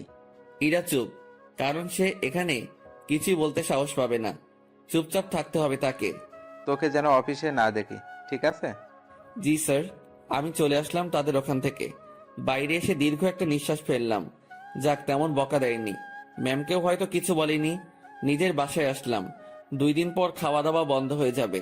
বিছানায় শুয়ে শুয়ে ভাবছি, এখানে না থাকতে পারলে চলে যাব। দিনটা কোনো রকমে পার করলাম। পরদিন ঘুম থেকে জাগনা হয়েছে, কিন্তু বিছানা ছেড়ে উঠতে ইচ্ছা করছে না। মোবাইলটা হাতে নিলাম, দেখি বিকাশ কোম্পানি থেকে মেসেজ। বিরক্তি নিয়ে ফোনটা রেখে দিলাম। শুয়ে শুয়ে টাকার কথা ভাবছি। এমন সময় মনে হলো স্ক্রিনে মনে হয় কিছু দেখছিলাম। ঝটপট মোবাইলটা হাতে নিয়ে দেখি 25,000 টাকা আমার অ্যাকাউন্টে কে যেন পাঠিয়েছে। আর একটা মেসেজ আছে, এটা ম্যামের নম্বর। মেসেজটা সিন করে দেখতে পেলাম উনি শুধু ব্রেকআপ লিখে পাঠিয়েছেন। নিজে নিজে শিওর হলাম টাকাটা উনি পাঠিয়েছেন। হয়তো আমার প্রতি তার দয়া হয়েছে। যাক, আমার একটু ভালোই হলো, কাজ খুঁজতে সুবিধা হবে। ম্যামের সাথে দেখা হলে ধন্যবাদ দিব। আমার রুমের দরজায় কারো নক। আলসিমি ছেড়ে উঠে দরজা খুললাম। পাশের বাসার বড় ভাই এসেছে, যার কাছ থেকে আমি টাকা ধার করে এনেছি। ভাই, আমার টাকাটা খুব প্রয়োজন, তুই যেভাবে পারিস টাকাটা দে। ভাই আমি তো বলেছি কয়েকদিন পর দিতে পারবো। না ভাই, আমার খুব দরকার। আচ্ছা আপনি বাসায় যান, আমি টাকা নিয়ে আসছি। দরজা লাগিয়ে দিয়ে ফোনটা হাতে নিব, তখনই আবার দরজায় নক। কেমন যেন খুব রেগে গিয়ে দরজাটা খুলেই বলি, আরে ভাই বললাম তো দিয়ে আসবো। একটু ধমকে সুরে বলেছি। আমার এমন করে বলাটা ভুল হয়েছে, কারণ সামনে ম্যাম দাঁড়িয়ে আছে। এখন কি বলবো, কিভাবে কথা কাটিয়ে নিব, এসব ভাবতে ভাবতে ম্যাম নিজে প্রশ্ন করলো, কি সমস্যা? এত রেগে আছিস কেন? আপনি এখানে? আমি বেশ অবাক, কারণ তাকে এখানে এভাবে কখনো আশা করিনি। আমার সামনে থেকে সর কুত্তা, ভেতরে যাব। আমি সরে দাঁড়াতে উনি ভেতরে ঢুকলেন। তারপর আমার বিছানায় নিজের শরীরটা এলিয়ে দিলেন। ফ্রেশ হয়ে নে। আজকে আবার কোথাও যাবেন নাকি? আরে না, তুই যা, ফ্রেশ হয়ে নে, কথা আছে। আচ্ছা আমি বাইরে থেকে আসছি একটু। ওকে। আমি বাইরে এসে টাকা উঠে বড় ভাইকে থামিয়ে আসি। উনি যদি আবার আসতেন, আমার রুমে মেয়ে দেখে হয়তো ভিন্ন কিছু ভাবতো। রুমে এসে দেখি ম্যাম ঘুমিয়ে গেছে। আমি ফ্রেশ হয়ে নিলাম।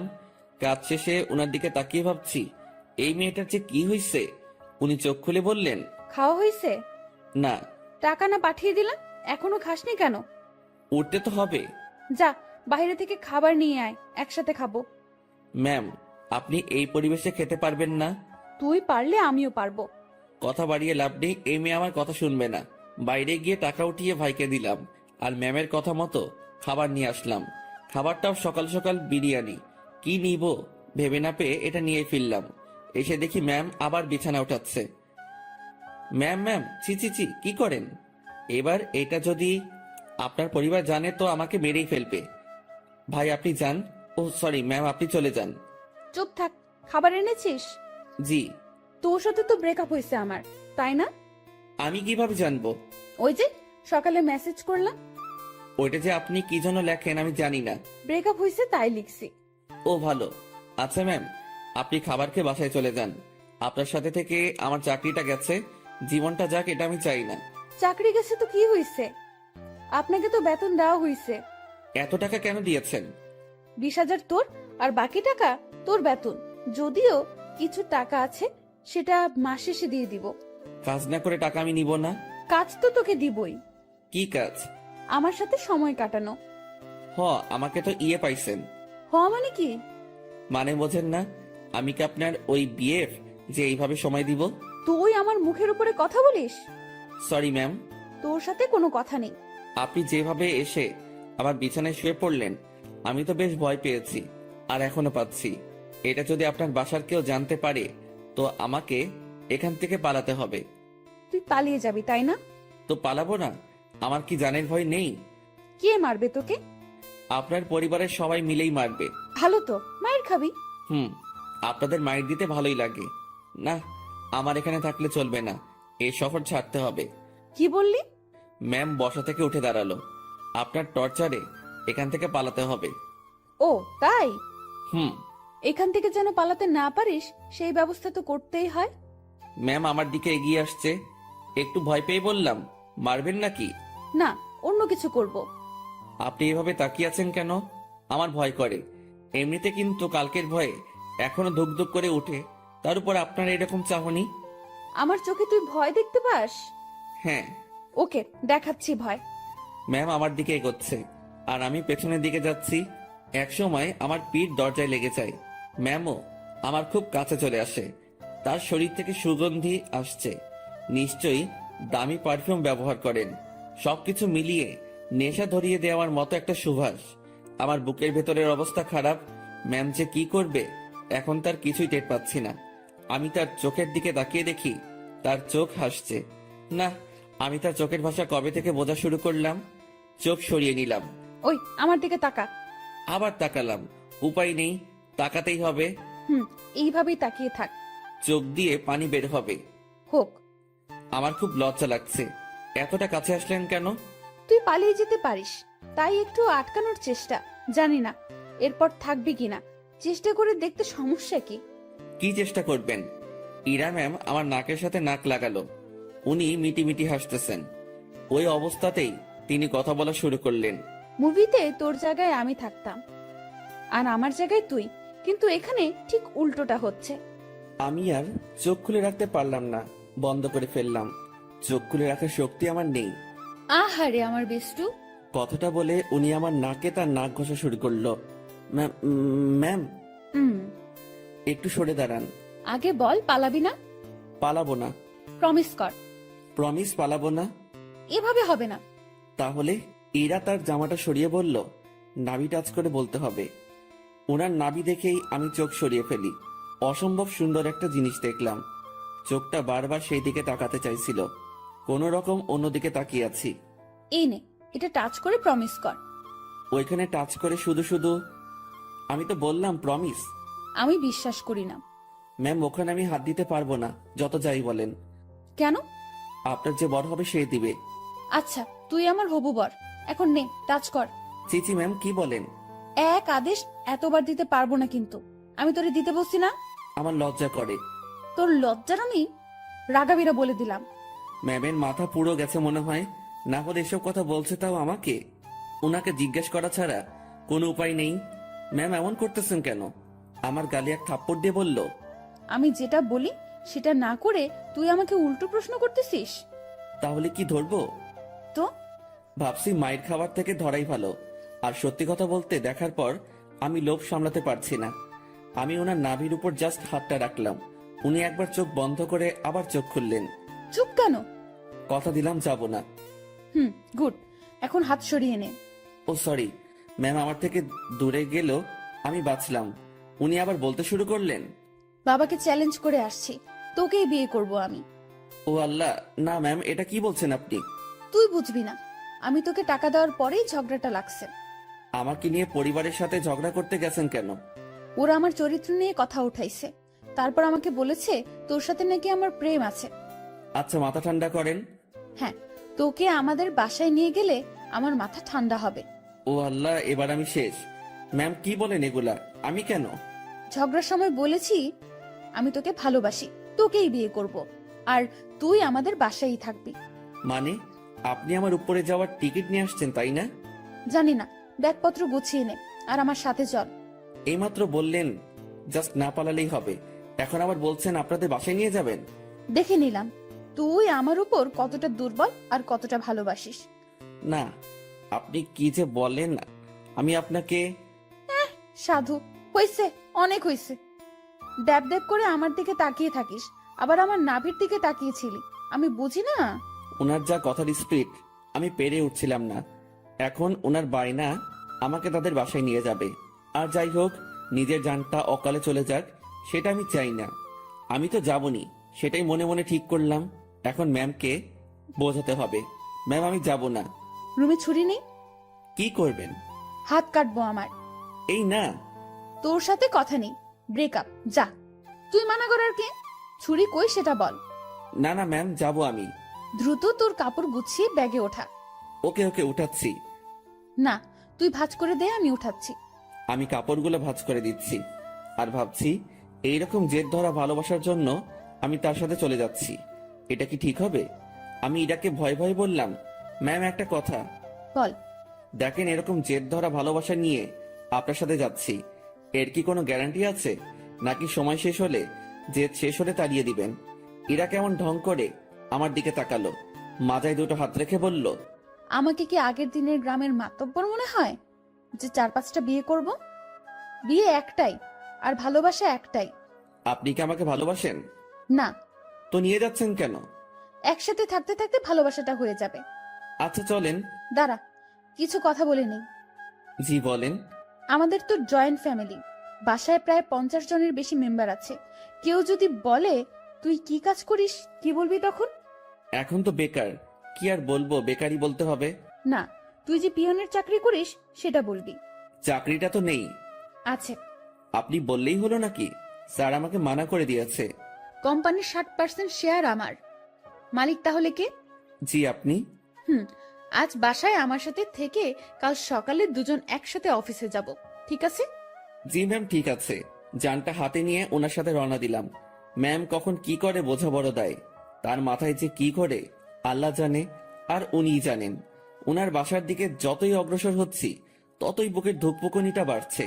ম্যামের বাবাকে অফিসে দেখেই যে ভয় পেয়েছি, এখন তার সামনে থাকতে হবে, তাও আবার তার মেয়ের হবু জামাই হয়ে। ভাবতেই সারা শরীরে লোমগুলো দাঁড়িয়ে যাচ্ছে। ওনার বাসায় পৌঁছে গেলাম। গাড়ি যেখানে পার্ক করলো সেখানেই আরো অনেকগুলো গাড়ি। বাসাটা দেখে মনে হয় না এত লোক এখানে থাকে। এই, তুই আমার পিছু পিছু থাকবি, ওকে? জি ম্যাম, ওকে। বাসার ভেতরে ঢুকলাম। বসার ঘরে সবাই বসে আছে, কেউ কেউ আড্ডাতে মেতে আছে। আমাদেরকে দেখে সবার কাজ করা বন্ধ হয়ে গেল। আমি মাথা নিচের দিকে দিয়ে আছি, কারো দিকে তাকানোর সাহস নেই। এই ম্যামের জন্য আমি এই পরিস্থিতিতে পড়েছি। আমি ম্যামের কথা কেন শুনতেছি? আমি কি ওনাকে মনের অজান্তে ভালোবেসে ফেলেছি? না, ভাবনা ঢুকলে চলবে না, এখন অ্যাক্টিভ থাকতে হবে। ম্যাম যেটা বলবে সেটাই করতে হবে। ধীরে ধীরে বাসার সবাই চলে আসলো। ওনার বাবা মা তো প্রথম থেকেই এখানে ছিলেন।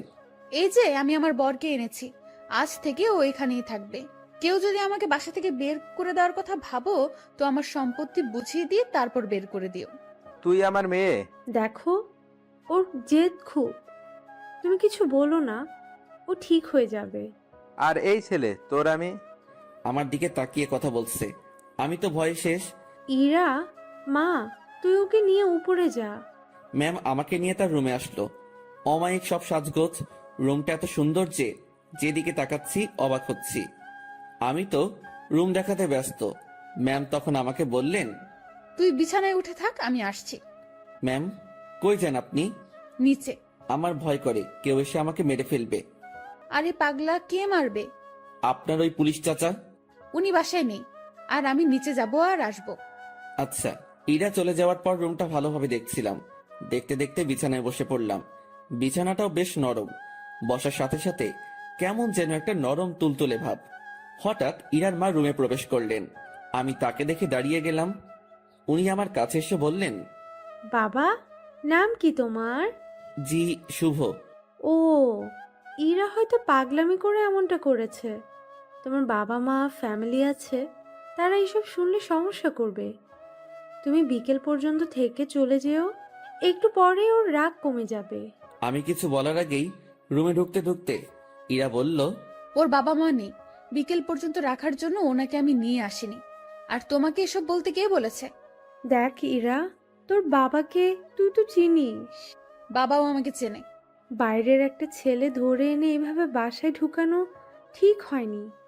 লোকে খারাপ বলবে, সমাজ খারাপ বলবে।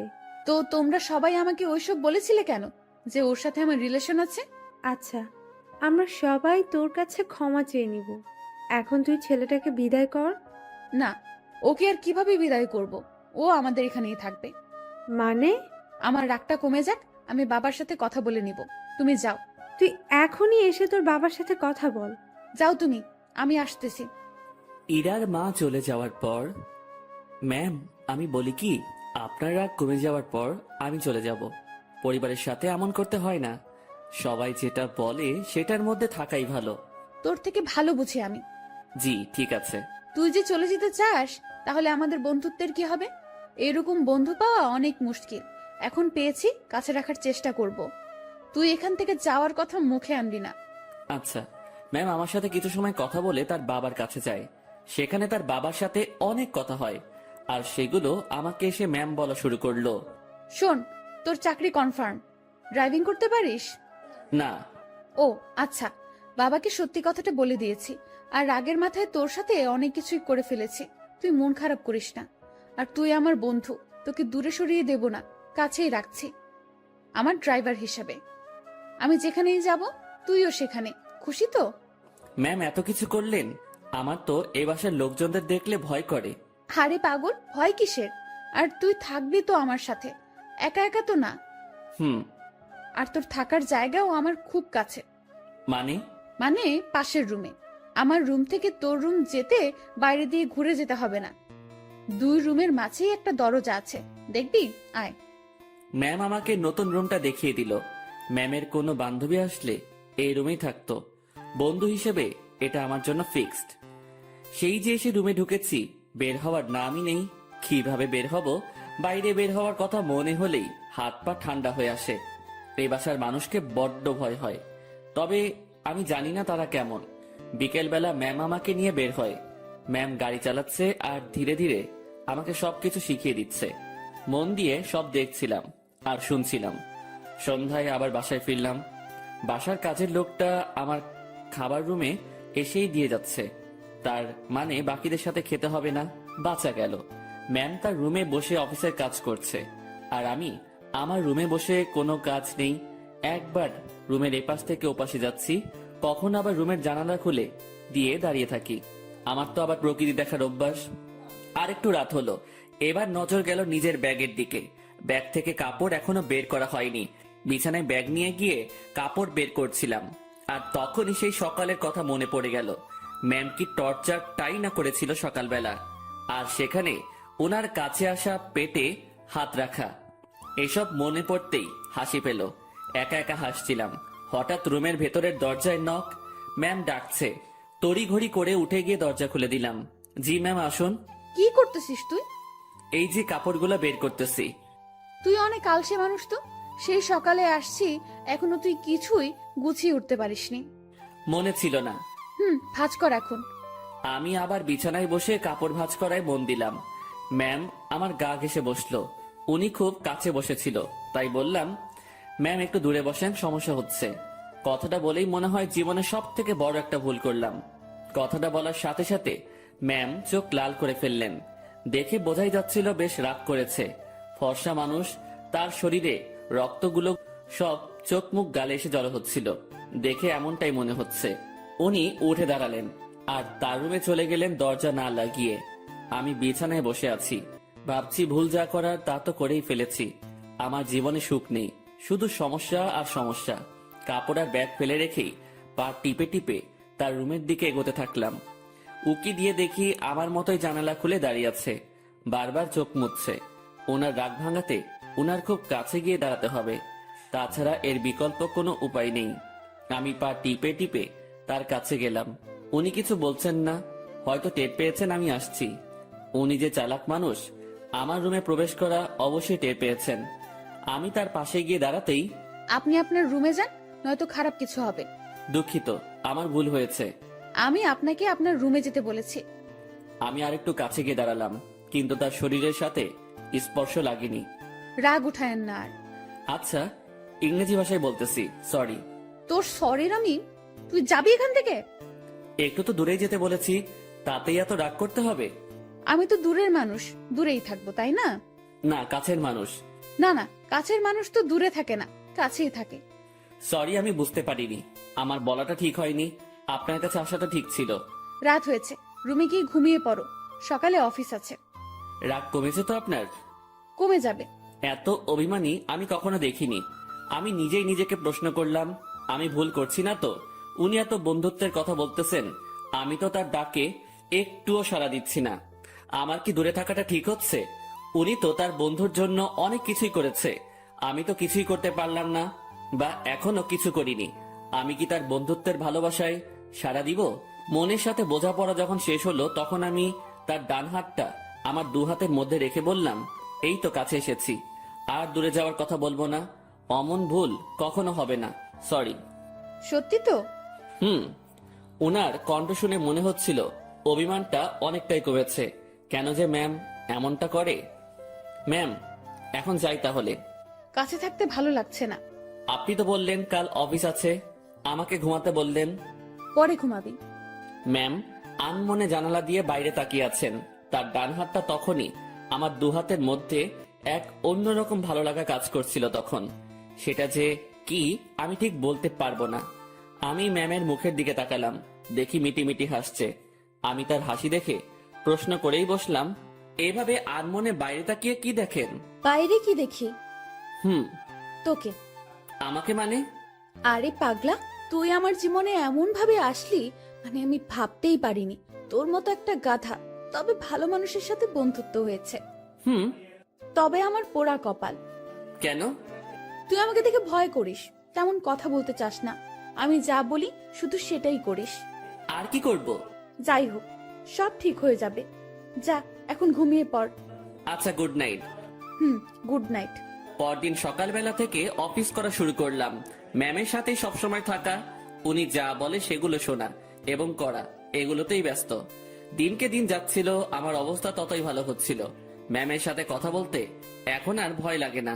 কোনো কিছু লাগলে সোজা সাপটা বলে দেই। এদিকে ড্রাইভিংটাও একটু একটু শিখেছি। তাদের বাসার দু একজনের সাথে কথাও হয়েছে। মোটামুটি সবকিছু স্বাভাবিকের দিকেই বলা যায়। কিন্তু এমনটা একটা দিন আসলো, সেদিন আমার স্বাভাবিক মন আর ঠিক থাকলো না। ম্যামের বাবা ম্যামের বিয়ের জন্য ছেলে দেখেছে। আজ অফিসে যাওয়া হয়নি আমাদের, কারণ ছেলেপক্ষ দেখতে আসবে। কিন্তু আমার কেমন জানি ভয় ভয় লাগছে। বারবার মনে হচ্ছে ওনার বিয়ে হওয়ার কি দরকার? এমন থাকলেও তো পারে। আমি যা ভাবছি সেটা তো ভুল, বিয়ে তো হবেই। আমি আমার রুমে বসে ছটফট করছিলাম। ম্যামের রুমে বারবার উকি দিচ্ছি। উনি বেশ স্বাভাবিকভাবেই আছেন। দেখে মনে হচ্ছে না উনি কোনো টেনশন বা ভয় আছেন। তাহলে আমি ভয় করছি কেন? আমি তাকে হারানোর ভয় করছি না তো? ছি ছি, তাকে হারানোর কি আছে? সে তো আর আমার না। ম্যাম আমাকে বলেছিল উনি আমাকে ভালোবাসেন, সেটা ছিল বন্ধুত্বের। আর আমি যেটা ভাবছি সেটা তো অন্য কিছু। না, নিজের মনের অজান্তেই তাকে ভালোবেসে ফেললাম। এসব কখন হলো? আমি তো এইরকম কিছু ভাবিনি তার সম্পর্কে। পরক্ষণে মনে হলো আমি তার চিন্তায় দিন পার করেছি, সেখান থেকেই এই অবস্থা। নিজের রুমে আর থাকতে পারলাম না। বিছানা থেকে উঠে ম্যামের রুমে চলে গেলাম। ম্যাম বসে বই পড়ছেন। আমাকে দেখে বললেন, কিছু বলবি? বল। আপনাকে দেখতে আসছে। তুই তো জানিস নতুন করে প্রশ্ন করার কি আছে। যদি তারা আপনাকে পছন্দ করে, আপনি কি রাজি হবেন? ছেলে যদি ভালো হয়, পরিবার যদি ভালো হয়, তাহলে মানা করব কেন? তাই ঠিক। এটাই বলতে আসছিলি? না। সকাল সকাল তোতলানো শুরু করেছিস? কিছু হয়েছে? একটা কথা বলার ছিল। ম্যাম আমার দিকে তাকিয়ে বইটা বন্ধ করে পাশে রাখলো। তারপর আমাকে তার সামনাসামনি বসতে বলল। তোকে দেখে মনে হচ্ছে আমাকে কিছু বলতে চাচ্ছিস, কিন্তু ভয় করতেছিস। হ্যাঁ, ওই রকমই। ভয় নেই, বল। কিছু বলবেন না তো? আরে আমি তোর বন্ধু না, তোকে কি বলবো পাগল? ভয় নেই, বল। আপনি আপনার বাবাকে বলে বিয়েটা ক্যান্সেল করে দেন। ওই বিয়ে তো ঠিকই হয়নি, এখনই কিভাবে ক্যান্সেল করে দিব? আর কেন ক্যান্সেল করব? আরে আপনি চলে গেলে আমি কিভাবে থাকবো? ওই কিভাবে থাকবি মানে? তুইও থাকবি বাসার বাকি যারা যেভাবে আছে সেভাবে? আমাকে ছাড়া আপনি কি থাকতে পারবেন? ম্যাম আমার দিকে এক দৃষ্টিতে তাকিয়ে আছে। আমার কথা শুনে হয়তো সে অবাক হয়েছে। এই বাসায় বিয়ে করেন? মানে তোর মাথা গেছে নাকি? I love you. মুখ ফসকে হোক আর যেভাবে হোক কথাটা বলে ফেললাম। মনে মনে ভাবছিলাম বাংলায় বলবো, কিন্তু মুখ থেকে ইংরেজিতেই বেরিয়ে গেল। আমার কথা শুনে ম্যাম মিটি মিটি হাসতেছেন। তুই যা বললি ভেবে বলেছিস? না, কেন? ভাবার কি আছে? আমার যেটা নিয়ে ভয় হয়েছে সেটার জন্য বলেছি এটা। কি নিয়ে ভয় হয়েছে? আপনার চলে যাওয়া। আমি চলে গেলে তো কি হয়েছে? তুই একটা বিয়ে করবি, তার সাথে থাকবি, সে তোর কেয়ার করবে। আপনাকে লাগবে। বাচ্চাদের মতো আবদার করতেছিস কেন? জানি না। এ এক অন্যরকম শুভকে দেখছি, যে কখনো এভাবে আমার কাছ থেকে কিছু চায়নি। আচ্ছা কি লাগবে, কি জন্য লাগবে, সবকিছু বুঝিয়ে বল। আমি কিছু বোঝাতে পারবো না। আপনাকে লাগবে, আর আপনাকে ভালোবাসার জন্য লাগবে। আমার এমন কথা শুনে ম্যাম লজ্জায় তো শেষ, অন্যদিকে তাকিয়ে হাসতেছে। হাসি থামিয়ে বলল, তো এখন আমাকে কি করতে হবে? আপনি বোঝেন না? যতই বুঝি, কিন্তু আপনাকে বলতে হবে।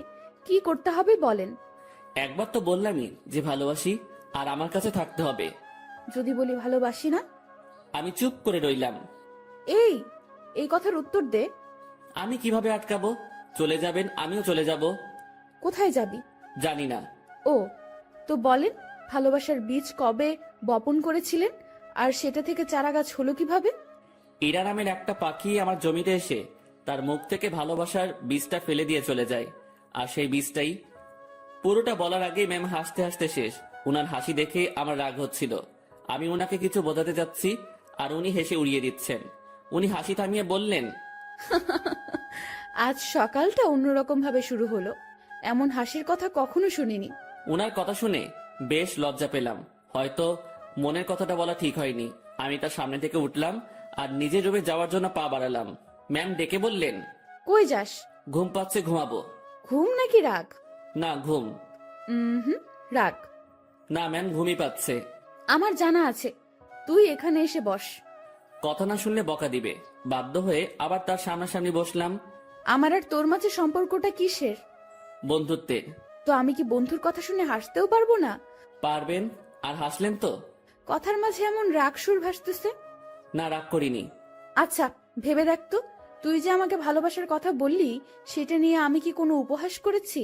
তোর কথা শুনে হাসি পাচ্ছিল তাই একটু হাসলাম। আর আমাকে যেটা বললি সেটার উত্তর না নিয়ে কই যাস? হ্যাঁ, আমি ভুলে বলে ফেলেছি, সরি। লাথি খাবি কুত্তা। ভালোবাসি বল। আপনি হাসবেন তাই বলবো না। আমার ভালোবাসার দাম আছে। ওরে বাবা, একটু হাসছি তাই কত রাগ? তো শুনি, আপনার ভালোবাসার দাম কত? সেটা আপনার না জানলেও হবে। আপনি বই পড়েন। আমি গেলাম। আমি চলে যাচ্ছিলাম, উনি আমার হাত ধরে ফেললেন। কেমন কান্না কান্না কণ্ঠে বললেন, ওই পাগল, আমি তোমার ভালোবাসা নিয়ে উপহাস করিনি তো। আপনি যে হাসলেন। না পাগল। ইরা আমাকে জড়িয়ে ধরে কান্না শুরু করলো, আর অভিমানী কণ্ঠে বলল, প্রত্যেকটা গল্পে আমি তোমাকে প্রপোজ করি, তুমি কি করো? তুমি চুপ থাকো, তোমার জন্য ওয়েট করতে হয় আমার। এই গল্পেও তুমি অনেকটা লেট করেছো। আমার কি অপেক্ষা করে থাকতে কষ্ট হয় না? তুমি আমার জন্য কিছুই করো না, আর করতেও হবে না। শুধু ভালোবাসলেই চলবে। আর হ্যাঁ, রাগ দেখাও কেন আমাকে? রাগ শুধু তোমারই আছে, আমার নেই। আর কখনো যদি তোমার কথায় রাগের সুর পাই, তো তখনই ব্রেকআপ। উনি যা বললেন তাতে মুখের কথা কেড়ে নেওয়ার মতো। আচ্ছা, আমি বাবাকে তোর কথা একবার সিরিয়াসলি বলবো। না। কেন? উনি যদি মানা করে, আর আপনাকে যদি সরিয়ে বা আমাকে যদি। বন্ধুত্বের উপর বিশ্বাস রাখ। ইরা আমাকে ছেড়ে দিল, সেও বেশ চিন্তিত, সাথে আমিও। আমি ওই পরিস্থিতির সময় শুধু তার কথাই ভাবছিলাম, অন্য কোনো কিছুই মাথায় আসছিল না। দুপুরে ইরাকে দেখতে আসলো, দেখে চলে গেল। হয়তো তারা পছন্দ করেছে। পছন্দ না করে উপায় নেই। রুমে বসে হতাশ হওয়া ছাড়া আমার কোনো উপায় ছিল না। ইরা সেই যে বেরিয়ে গেছে, আর রুমে আসার নাম নেই।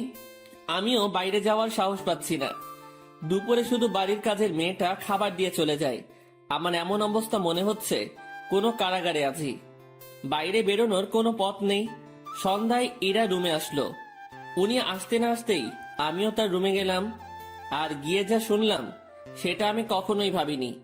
উনি বলতে শুরু করলেন, বাবার ছোটবেলার বন্ধুর সাথে আমার বিয়ে ঠিক করেছে। ওনারা আমাকে দেখে পছন্দ করেছে। আজ ওনাদের যে হাসি মুখ দেখলাম সেটা আমি ভাঙতে পারবো না। কথাটা শুনে বুকের ভেতরটা কেমন যেন আটকে গেল। মনে হলো বুকে পাথরের ভর করছে। শুনেছি বুক ভার হলে চোখে পানি চলে আসে।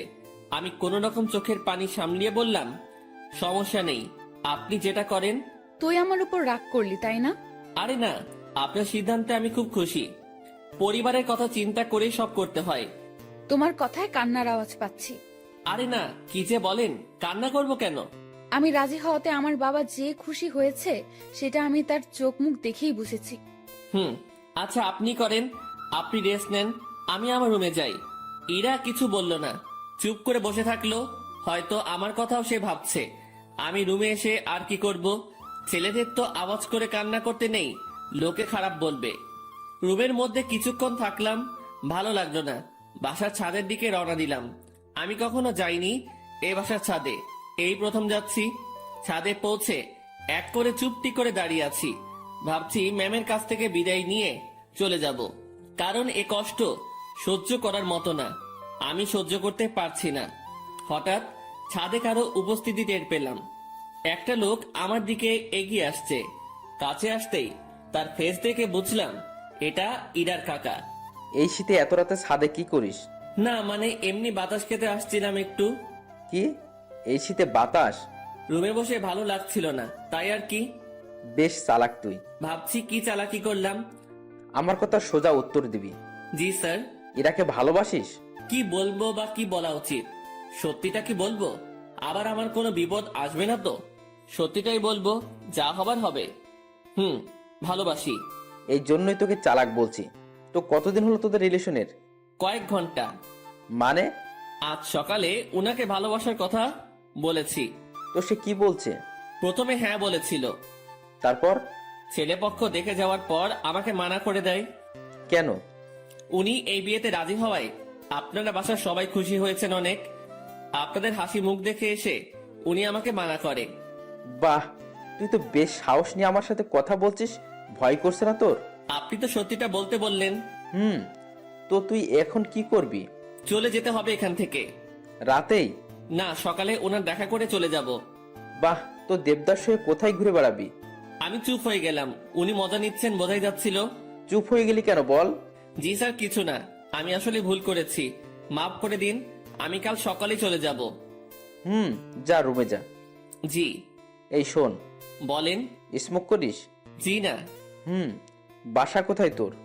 রাজশাহী। সমস্যা? জি স্যার, বুঝলাম না। কিছু না, সকাল সকাল চলে যাস। নেক্সট টাইম আমার সামনে পড়লে সমস্যা হবে তোর। আমার সামনে যেন না দেখি। জি স্যার, আর দেখবেন না আমাকে। রুমে আসলাম, তার সাথে কথা বলতে ভয় তো করছিলই না, মনে হচ্ছিল আরো কিছু সময় কথা বলি। তারপর ভাবলাম আমার সাথে তার যে কথাটা হয়েছে এটা ম্যামকে জানানো দরকার। চলে গেলাম তার কাছে, যেসব কথা হয়েছে সব বলে আবার নিজের রুমে আসলাম। কিছু সময় পর মনে হলো আসল কথাটা মানে আমি যে কাল চলে যাব এটা বলাই হয়নি। আবার ঢুকলাম তার রুমে, আর ঢুকতেই চোখ কোনো কিছুতে আটকে গেল। উনি ড্রেস চেঞ্জ করছিলেন, যা দেখার আমার চোখ দেখে ফেলেছে, আমার কোনো দোষ নেই। আমি নিজেই অন্যদিকে ঘুরে রুমে চলে আসবো, তখনই উনি বললেন, এই দাঁড়া। ম্যাম আমি কিছু দেখিনি। কিছু দেখা না দেখার কথা আমি বলিনি। কি বলতে আসছিলি সেটা বল। আমি কাল সকালে চলে যাচ্ছি। আরে, অন্যদিকে ঘুরে আছিস কেন? আমার শরীরে পোশাক আছে, এখন এইদিকে তাকা। ঘুরে তার দিকে তাকালাম, এখন সব ঠিকঠাক আছে। কি যেন বলতেছিলি? এত জায়গা থাকতে রুমে ড্রেস চেঞ্জ করতে হবে কেন? এইটা বলতে আসছিলি? না। তুই বলবি নাকি মায়ের শুরু করব? বলছি আমি কাল সকালে চলে যাচ্ছি। কোথায়? আমার গ্রামের বাড়ি। কেন? আমি এখানে থাকতে পারছি না, দম বন্ধ হয়ে আসছে। এতদিন তো দম বন্ধ হয়নি, আজ হচ্ছে কেন? দেখেন, ভালোবাসার মানুষটি চোখের সামনে থেকে এভাবে হারিয়ে যাবে, আমি এটা দেখতে পারবো না। তুই যদি যাস ব্রেকআপ করে তারপর চলে যাবি। ঠিক আছে, ব্রেকআপ। যা বলার বলে এসে কম্বল মুড়ি দিয়ে শুয়ে পড়লাম। ওনার কথা ভাবতে ভাবতে চোখের পাতাটা বন্ধ হয়ে গেল। রাত তখন কত হয়েছে আমি জানি না। আমার কম্বলের নিচে কাউকে অনুভব করলাম, কেউ একজন এখানে এসে শুয়ে আছে। নিজের ঘুম ভাঙাতে চোখ খুললাম, কম্বলটা মাথার উপর থেকে সরিয়ে দেখি ইরা আমার পাশে শুয়ে আছে। আমি উঠে বসাতে ফ্যালফেল করে আমার দিকে তাকিয়ে আছে। উনাকে দেখে অবাক হয়ে যাই আমি। কয়েকদিন পরে যার বিয়ে, সে আমার রুমে আমার সাথে একই বিছানায় এসে শুয়ে আছে। এর মতলবটা কি? যেমন ছিলি তেমন করে শুয়ে থাক। আপনি এখানে কি করেন? দেখছিস না শুয়ে আছি? আপনার রুমে যান। এখানে কি? এটাও আমার রুম। এভাবে এত কাছে আসা ঠিক না। কোনটা ঠিক তোকে বলতে বলছি আমি? যেমনটা ঘুমিয়েছিলি তেমনটাই ঘুমিয়ে থাক। শোনেন, আপনি আমাকে কিছু বলতে দিল না। উনি উঠে আমার মুখ চেপে ধরলো, তারপর শুয়ে দিয়ে উনি আমার পেটের উপর বসে কম্বলটা আমার মাথার পেছনে গুজে দিল। তারপর তার ফোনের লাইট অন করে সাইডে রাখলো। ম্যাম তার পা দুটো ভাঁজ করে ভালোভাবে আমার পেটের উপর বসলো। তারপর তার হাত দুটো গালে রাখলো। বাইরে থেকে এই অবস্থা দেখে মনে হবে একটা ত্রিভুজের মতো, ভেতরে আলো থাকায় ছোট্ট একটা 3 কোণা ঘরের মতোই লাগছিল। তারপর তোর সাহস কি করে হয় আমার সাথে ব্রেকআপ করার? আমি চুপ। শুভ, উত্তর দে, না হলে তোর খবর আছে। আপনার যাতে ভালো হয় সেই জন্যই করেছি। তুই ব্রেকআপ করার কে? করলে আমি করব। আমি করতে পারি না। তুই কেন করবি? ভালো তো আমি বাসি, ব্রেকআপ আমি করব। আর আমি কি ভালোবাসি না? আমার থেকে কম, সো তোর ব্রেকআপের কোনো দাম নাই। আচ্ছা, আপনি পেটের উপর থেকে নামেন, ব্যথা করতেছে। করলে করুক, আমি কি করব? আপনি যা করছেন সেটা ঠিক না। কি করতেছি আমি? এই যে এইভাবে বসে আছেন, আবার তোকে জ্ঞান দিতে বলেছি আমি। জি না। এরপর ইরা তার হাত দিয়ে আমার ঠোঁট স্পর্শ করা শুরু করলো, নাকে চোখে হাত বুলিয়ে দিল। আমি যে বসে আছি তাতে কি তোর বেশি কষ্ট হচ্ছে? না, কিন্তু এইরকম ভাবে হাত দিচ্ছেন, এটা ভালো লাগছে না। I love you. নতুন বরকে বইলেন, কথাটা বলার সাথে সাথে গালে চর বসিয়ে দিল। আই লাভ ইউ টু বল, নয়তো আরো মারবো। টুট টুট টুট। কিসের টু টু? পুরোটা বল। ভালোবাসি আমিও। ওয়াও, খুব বলেছেন। চলো এখন রোম্যান্স করি। ম্যাম ওয়েট, কিসের রোম্যান্স? আমি তো আপনার বর না, এগুলো ঠিক হবে না। আপনি আপনার রুমে যান। আহারে, আমি তো রোম্যান্স করবই, সে বিয়ে হোক আর না হোক। ম্যাম, কি? ছেড়ে দেন না। ওলে, খুব ভয় লাগছে তোমার? ইরা বসা থেকে এবার আমার পুরো শরীরের উপর শুয়ে পড়লো। ভয়ে বুকের মধ্যে দুরুম দারুম শব্দ হচ্ছে। ইরা এবার আমার বুকের উপর হাত রেখে তাতে তার থুতনি রাখলো আর বোকা বোকা গলায় বলল, ভয় নেই, এই যে তোমার কাঁধ থেকে মাথা পর্যন্ত আজ আমি এইটুকুতে আমি যা ইচ্ছা করব। ওনাকে আর থামাতে পারলাম না। ভেতরে ফোনের লাইট নিভিয়ে দিয়ে আমার ঘাড়ে আর গলায় তার ঠোঁটের স্পর্শ দেওয়া শুরু করলো। তার খোলা চুলগুলো আমার দিকে হেলেছিল, আর উনি তো তার কাজ করেই যাচ্ছেন। কিছু সময় পর, আমি তোমার বুকে এখন ঘুমাবো, সকালে আমাকে ডেকে দিও। আমি কিছু করতে পারি না। তুমি আবার করবা? তুমি মানে, সরি, আপনি যেগুলো করলেন। ওই না, তুমি কেন করবা? তুমি কিচ্ছু করতে পারবে না। হুম। রাগ। আরে না, কি বলেন, রাগ করবো কেন? সরি। ইরা ফোনের লাইট আবার অন করলো। উনি ওনার গলা থেকে ওড়নাটা সরিয়ে দিতে নিচ্ছিল, আমি থামিয়ে দিলাম। কি করছেন? তুমি না বললে কি যেন করবা? আপনার ওই গলাটুকুই লাগবে। হ্যাঁ, এই আমাকে কিছু করতে দিল না, আর এখন উনি বায়না ধরে বসে আছেন। লোভ তো আপনি ধরিয়েছেন। এই, আমার দোষ দিবা না একদম। লোভ সামলাতে পারো না তুমি? হুম। এই যে গলাটুকুই শুধু, এর নিচে আসলে মায়ের ওকে। আচ্ছা। কি মানুষ রে বাবা, নাও করে না। আমি উঠে বসে ওনার গলায় আমার ঠোঁটের স্পর্শ দিতে লাগলাম। ইরার মতো আমি বেশি সময় নিলাম না। একটু পরে বললাম, রুমে গিয়ে ঘুমিয়ে পড়ো। এটা আমার রুম। এখানেই থাকবে? হ্যাঁ। দুজন একে অপরের দিকে তাকিয়ে আছি। তাকিয়ে থাকতে থাকতে দুজনই কান্না করে দেই। ইরা আমাকে বলল, এই তুমি কান্না করতেছো কেন? এভাবে কখনো তো পাবো না। ধুর, পাগলকে বলে পাবে না। তুমি তো চলেই যাবে। আমি থাকার চেষ্টা করব। আর তুমি কান্না করতেছো কেন? বলা যাবে না। বলো না। পাগলটাকে অনেক ভালোবেসে ফেলেছি। ইরার আমার কপালের সাথে তার কপাল ঠেকালো। ওর চোখের পানি আমার মুখের উপর পড়ছে। অনেক কান্না হয়েছে, থামো। এখানে থাকবো, না করো না প্লিজ। আচ্ছা থাকো। তোমার বুকের উপর ঘুমাবো। হুম। রাগ করবে না তো? না। ইরা আমার গালের সাথে গাল লাগিয়ে শুয়ে পড়লো। দুজন ভোরে উঠবো, উঠে হাঁটতে বের হব। হ্যাঁ, তোমার কাকা আমাকে চলে যেতে বলেছে সকালে। ওনার সাথেই বের হব। কি? তোমাকে কিছু ভাবতে হবে না। উনি আমাকে দেখলে গুলি করবে। আমি যদি বলি জামাই বলে ডাকবে। মানে? তুমি যে বললা ওনার সাথে কথা বলছো। হুম। উনি আবার আমাকে কল করেছিল, আমি সব সত্যিই বলেছি। তারপর উনি কি বলল জানো? কি বললো? আমাদের বিয়ের দায়িত্ব উনি নিয়েছেন, সব উনি সামলাবেন। উনি তোমাকে অনেক পছন্দ করেছেন। কি জন্য? সেটা আমি কিভাবে বলবো? সত্যি কথা বলেছো, তাই মনে হয় ভালো লেগেছে তার। ও, আর কোনো কথা না, এবার শুধু ঘুম হবে, ঘুম ঘুম আর ঘুম হবে। চোখ বন্ধ করো পাগল। দুজনেই ঘুমিয়ে গেলাম। পরদিন ভোরে ইরা আমাকে ডেকে তুললো। তারপর হাঁটতে বের হলাম। পথে সত্যি সত্যি ইরার কাকার সাথে দেখা হলো। উনি আমাদেরকে দেখে মুচকি হাসলেন, কিন্তু কিছু বললেন না। এই চলো জগিং করি, ভুঁড়ি হতে দেওয়া যাবে না। ভুঁড়িওয়ালা বর আমার পছন্দ না। ওনার কথা শুনে মুচকি হাসা ছাড়া উপায় নেই। সকালে সব কাজ শেষে অফিসে আসলাম দুজন। অফিসের কেউ এ ব্যাপারে কিছু জানে না, তাই কোনো সমালোচনাও হয়নি। এসব বিষয় জানলে কেউ না কেউ আমাকে জিজ্ঞাসা করতই। দুপুরের পর এক শার্ট প্যান্ট কোট পরা ভদ্রলোক ইরা রুমে ঢুকলো। লোকটিকে দেখে কেমন যেন সন্দেহ হচ্ছিল আমার। কিছু সময় পর ইরা আমাকে ডাকলো। যাক, সন্দেহ এবার দূর হবে। রুমে ঢুকে দেখি ম্যাম বেশ রাগান্বিত। জি ম্যাম, বলেন। এই যে, এটাই আমার পাগল, দেখে নিন। আমি মনে মনে ভাবছি, হ্যাঁ, ম্যামের লাজ লজ্জা কিচ্ছু নেই, এইভাবে কেউ পরিচয় করিয়ে দেয়? তো কিছু বলবেন আর? এরকম একটা ছেলেকে আপনার পছন্দ? ওর কিছু আছে? দেখতে তো কেমন জানি লাগে। ওই আমার পাগলের মধ্যে কি আছে না আছে আমি জানি, আপনাকে বুঝতে হবে না। আপনি আসতে পারেন। ভেবে দেখেন, এর সাথে থাকলে আপনার জীবন নষ্ট হতে পারে। এই শালা, ভাষা খারাপ করবি না। জীবন নষ্ট হবে মানে? ম্যাম তো তাকে মারার জন্য উঠেছে। এতক্ষণে বুঝলাম এই লোকটাই ম্যামকে দেখতে আসছিল। ম্যাম যেভাবে মারার জন্য দাঁড়িয়েছে, লোকটি ভয়ে চেয়ার উল্টে পড়ে যায়। ম্যামকে থামিয়ে আমি ওনাকে টেনে তুললাম। দেখছিস আমার পাগলের মধ্যে কি আছে? সে চলে গেল। ম্যাম, এইভাবে কেউ ভয় দেখায়? আরে ভাই বলিস না, মাথাটাই খারাপ করে দিছে। আমি কত বুঝালাম, বুঝলোই না। আমি বাইরে চলে আসছি। ম্যাম তখন পেছন থেকে ডাকলো। ওই আমার পাগল। জি ম্যাম, বলেন। উনি মুচকি হেসে বললেন, কিছু ফাইল কপি করতে হবে, একটু সাহায্য করবেন? আমি করে দিচ্ছি। আরে আমার রুমের মেশিনে কালি নেই, তুমি ম্যানেজারের রুম থেকে বের করে নিয়ে আসো। আচ্ছা। ইরা ফাইলগুলো আমার হাতে দিল। উনিও ফাইলটা ধরে আছেন, আমিও এক পাশে ধরে আছি। উনি ছাড়ছেন না। রাগ করলে নাকি আবার? ছি, না ম্যাম, রাগ করবো কেন? এই যে কাজ করাচ্ছি। এটা তো আমারই কাজ। তোমাকে দিয়ে কাজ করাতে ইচ্ছে করে না গো। আমার কাজ করতে ইচ্ছে করে।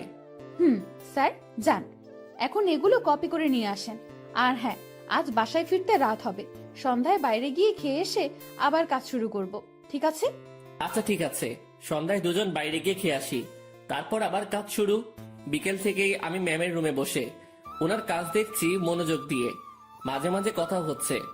কাজ শেষের দিকে ম্যাম তখন বলল, আজ কি করব জানো? কি করবেন? এই যে, তুমি করে বলো। কি করবা? এক জগ চা বানিয়ে দুজন রাত 10টার পর ছাদে যাব। কেন? গল্প করব। এই ঠান্ডায় ছাদে? রুমেই তো ভালো। আরে না, ছাদে আগুনের ব্যবস্থা করব। তুমি আমি পাশাপাশি বসে চা পান করব আর গল্প করব। আর স্যার, মানে আপনার বাবা যদি দেখে? ও পাগল রে পাগল, কাকা তো বাবাকে সব বলে দিয়েছে। বাবা আবার তার বন্ধুকে মানা করে দিয়েছে। আর সেই জন্যই ছেলেটি আমার কাছে আসছে রিকোয়েস্ট করার জন্য, যাতে আমি মানা না করি। তারপর তোমার কথা বললাম, তোমাকে দেখালাম। ও, এই ব্যাপার? জি, এখন বাসায় সব চলবে। সব চলবে মানে? বাসায় চলো, বাসায় গিয়ে বুঝাবো নি, ঠিক আছে পাগল? কাজ শেষে আমরা বাসায় আসলাম। প্রতিদিনের মতো আজ আমাকে আর একা খেতে হলো না, সবার সাথে বসে খাচ্ছি। বেশ ভয় নিয়েই টেবিলে বসে আছি। ধীরে ধীরে সবার সাথে পরিচিতি হলাম। খাওয়া শেষে ইরার বাবা আমাকে ডেকে বাইরে নিয়ে গেলেন। দেখো, বাসার সবাই তোমাকে মেনে নিচ্ছে, শুধু আমি বাদে। এর পেছনে কারণও আছে।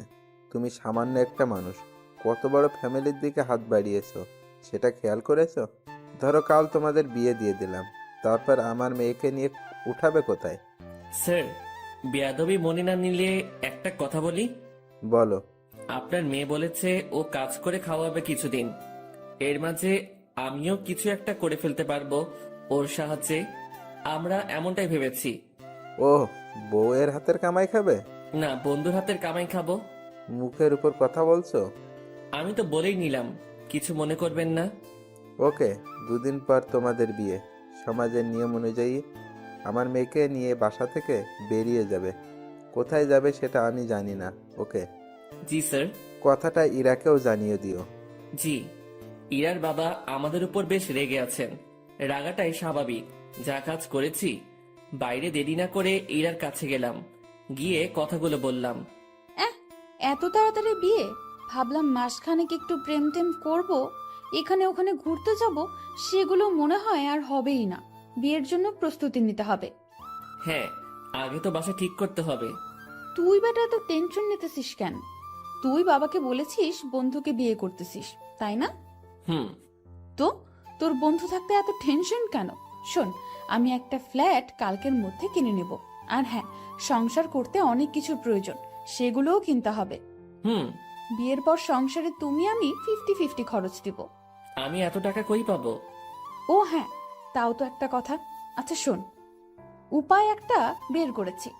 আমি দিব 80%, আর তুই 20%, আর ভালোবাসা দিবি তুই 99%, আর আমি 1%। কি?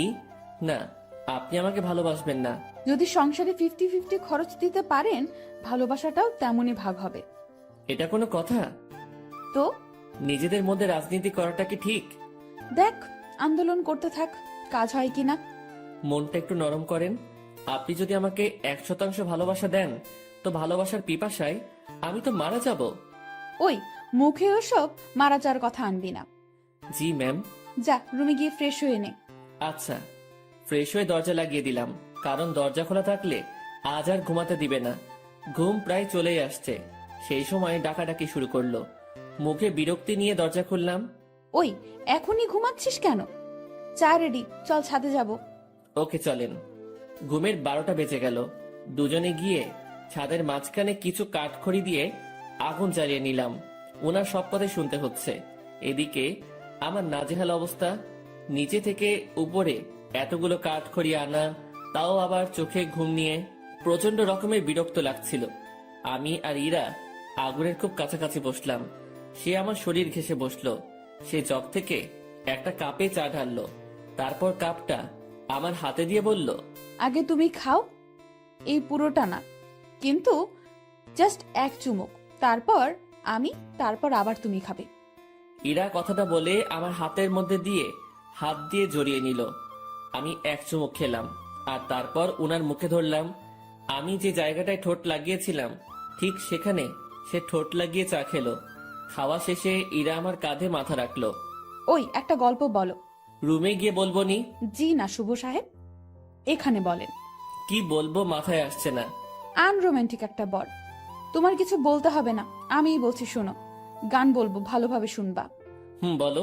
আমার কাছে তুমি মানে 7 রাজার ধন, আমার কাছে তুমি মানে অন্যরকম, আমার কাছে তুমি মানে আমার পোষা পাখি, দিনে রাইতে বুঝিয়া তোমায় আমি দেখি, তোমার কাছে হয়তো বন্ধু আমি কিছু না, তাই তো তোমার স্বপ্নে বন্ধু আমি আসি না। এই ওয়েট ওয়েট, আমি ইরাকে গানের মাঝে থামিয়ে দিলাম। কি হয়েছে, থামালে কেন? তুমি আমার স্বপ্নে আসো তো? আরে গাধা, এটা গানের লাইনে আছে, তাই বলছি। আমি তো জানি তুমি আমাকে কেমন ভালোবাসো। তুমি গানটা পারো? ও দারুণ, তাহলে চলো একসাথে গাই। তারপর থেকে শুরু করলাম। আমি মানে তুমি, আর তুমি মানে আমি। আমার কাছে আমার চেয়ে বন্ধু তুমি দামি। গলা ফাটিয়ে দুজন গান করলাম। আমাদের আওয়াজ শুনে ছাদে ছোট বড় সবাই এসে হাজির। আমরা সবাই গোল হয়ে বসলাম। আগুনটাও বড় করা হলো। তারপর সবাই মিলে আবার গান ধরলাম। রাতটা যে এমন হবে কখনো কল্পনাও করিনি। বাসার সবাই এসেছে, শুধু ইরার বাবা বাদে। আড্ডা শেষে রুমে আসলাম। ইরা তার রুমে গিয়ে ঘুমিয়েছে, আমি আমার রুমে শুয়ে পড়লাম। পরদিন সকালবেলা অফিসে গেলাম দুজন। আগের দিনের মতো ডিউটি করে রাতে বাসায় ফিরলাম। এখন আমি একা রুমে থাকি না, বাসার সবার সাথে আড্ডা দিই, কথা বলি। দিন দিন আনন্দগুলো বাড়ছিল। কথায় আছে, আনন্দ সুখ বেশি সময়ের জন্য নয়। সত্যি তাই। ইরার বাবা এসে আমাকে জানিয়ে দিয়ে গেলেন কাল আমাদের বিয়ে, আর কালকেই আমাদের বাসা ছাড়তে হবে। আমি আর ইরা বসে বসে ভাবছি কি করা যায়। দোস্ত শোন, এভাবে লাভ নেই, ব্যাগ গুছিয়ে ফেল। তাহলে আমরা কাল চলে যাচ্ছি? হ, যাচ্ছি। অন্য কারোর সাথে বিয়ে হলে তো যেতেই হতো, তাই না? হুম। তো ব্যাপারটাকে স্বাভাবিক নেওয়ার দরকার না? হ্যাঁ, ঠিক বলেছেন। এখানে আমার সম্পত্তির দাবি নিয়ে থাকতে পারতাম, বাট ঠিক হবে না। ওসব ব্যাপার নিয়ে কথা না বলাই ভালো। ওনাদের ভালোবাসা নিয়েই আমরা বাসা থেকে চলে যাব, ওটাই আমাদের সম্পত্তি। হুম, তো যা, তোর ব্যাগ গুছিয়ে নে। রাতে ব্যাগপত্র গুছিয়ে নিলাম। সকালবেলা আমাদের বিয়ে হলো। আমার পক্ষ থেকে ইরার কাকা মুরব্বি হলেন। বিয়ের সব কাজ শেষে খাওয়া দাওয়া শেষ, এবার আমাদের যাওয়ার পালা। আমরা রাতে প্ল্যান করেছি বিয়ে করি আর যাই করি অফিস মিস দেওয়া যাবে না। এখান থেকে অফিসে যাব, তারপর কারো মাধ্যমে আমরা একটা বাসা ভাড়া নিব। রাতে আমাদের বাসা হবে। ইরা সবার কাছ থেকে হাসি মুখে বিদায় নিচ্ছে। ওকে দেখে মনে হচ্ছে না একটু আগে ওর বিয়ে হয়েছে, আর পরিবার ছেড়ে আমার সাথে চলে যাচ্ছে। আমরা বাড়ির মেইন দরজা পার হতে না হতেই ইরার বাবা আমাদের আটকিয়ে দিল। কোথায় যাচ্ছ তুমি? কোথায় আবার বিয়ে হয়েছে? এখন কি আর একটা বাড়ি আছে আমার? আমার ঠিকানা তো এখন শ্বশুর বাড়ি, সেখানেই যাচ্ছি। এই বাড়িটাই তো তোমার। যতই আমার হোক, আমি তো এখানে থাকবো না। তুমি আমার উপর রেগে আছো? না, রাখবো কেন? তো চলে যাচ্ছ কেন আমাদের ছাড়া? তুমি তো যেতে বলেছো। কোথাও যেতে হবে না, আমি শুধু তোমাদের ভালোবাসাটা পরীক্ষা করে দেখলাম। কথাটা বলা মাত্রই ইরা তার বাবাকে জড়িয়ে ধরে কান্না করলো। পরে আমরা দুজন জানতে পারলাম এটা তাদের একটা প্ল্যান ছিল। কান্নাকাটি শেষে আমরা আমাদের রুমে ফিরে আসলাম। তখনই অফিসে যেতে চাইছিলাম, সবাই ধরে আমাদেরকে উপরে পাঠিয়ে দিয়েছে। যাক, এখন থেকে আমি দুষ্টামি করতে পারবো। এবার ওনাকে একটু দেখিয়ে দেই আমি কি পারি। ইরা শাড়ি পরেছিল, আমি তার কাছে গিয়ে জড়িয়ে ধরে এক হাত তার পেটে রাখলাম। ওই, কি করিস তুই? কি করি মানে, বুঝছো না? তুই ছাড়। না, ছাড়বো না। আরে ভাই, এগুলো এখনই না, দেরি আছে, আমার কিছু কথা আছে। কোনগুলো? এখনই না। তুই যা করছিস। আমি তো কিছুই করছি না, বা করতে চাইছি না। তাহলে এখানে হাত দিয়েছিস কেন? এমনি। এমনি, তাই না? হুম। ইরাকে ছেড়ে দিলাম, ও বলতে শুরু করলো। স্যার, আমাদের বিয়ে হলো, এই শুকরিয়া আদায়ের জন্য দুইজন নফল নামাজ পড়বো। আচ্ছা। মন খারাপ হয়েছে? কই না। দেখতে পাচ্ছি। মনে মনে আমার সাথে ব্রেকআপ করলা নাকি? না, কি বলো? বুঝি বুঝি, আমি সবই বুঝি। ইরা আবার আমার কাছে আসলো। চোখ বন্ধ করো। আমি চোখ বন্ধ করলাম। যেখানে হাতটা দিয়েছিলে সেখানে হাতটা রাখো, তবে এদিক সেদিক নিয়ে যেও না জানো, কারণ বাকি জায়গায় তোমার স্পর্শগুলো আমি ভিন্নভাবে নিতে চাই। হুম, বুঝেছি। ঠোঁটে চুমু দেই। হুম, দাও। হুম, দিব না। কেন? পচা তুমি, তাই। আমি কি করলাম? আমাকে আমার বাবা মার কাছ থেকে চুরি করেছো। আচ্ছা, তাহলে তাদের জিনিস ফেরত দিয়ে আমি চলে যাই? এই না, কেন? কারণ আমি চোরের প্রেমে আহত। দুজন মুচকি হেসে একে অপরকে জড়িয়ে ধরলাম।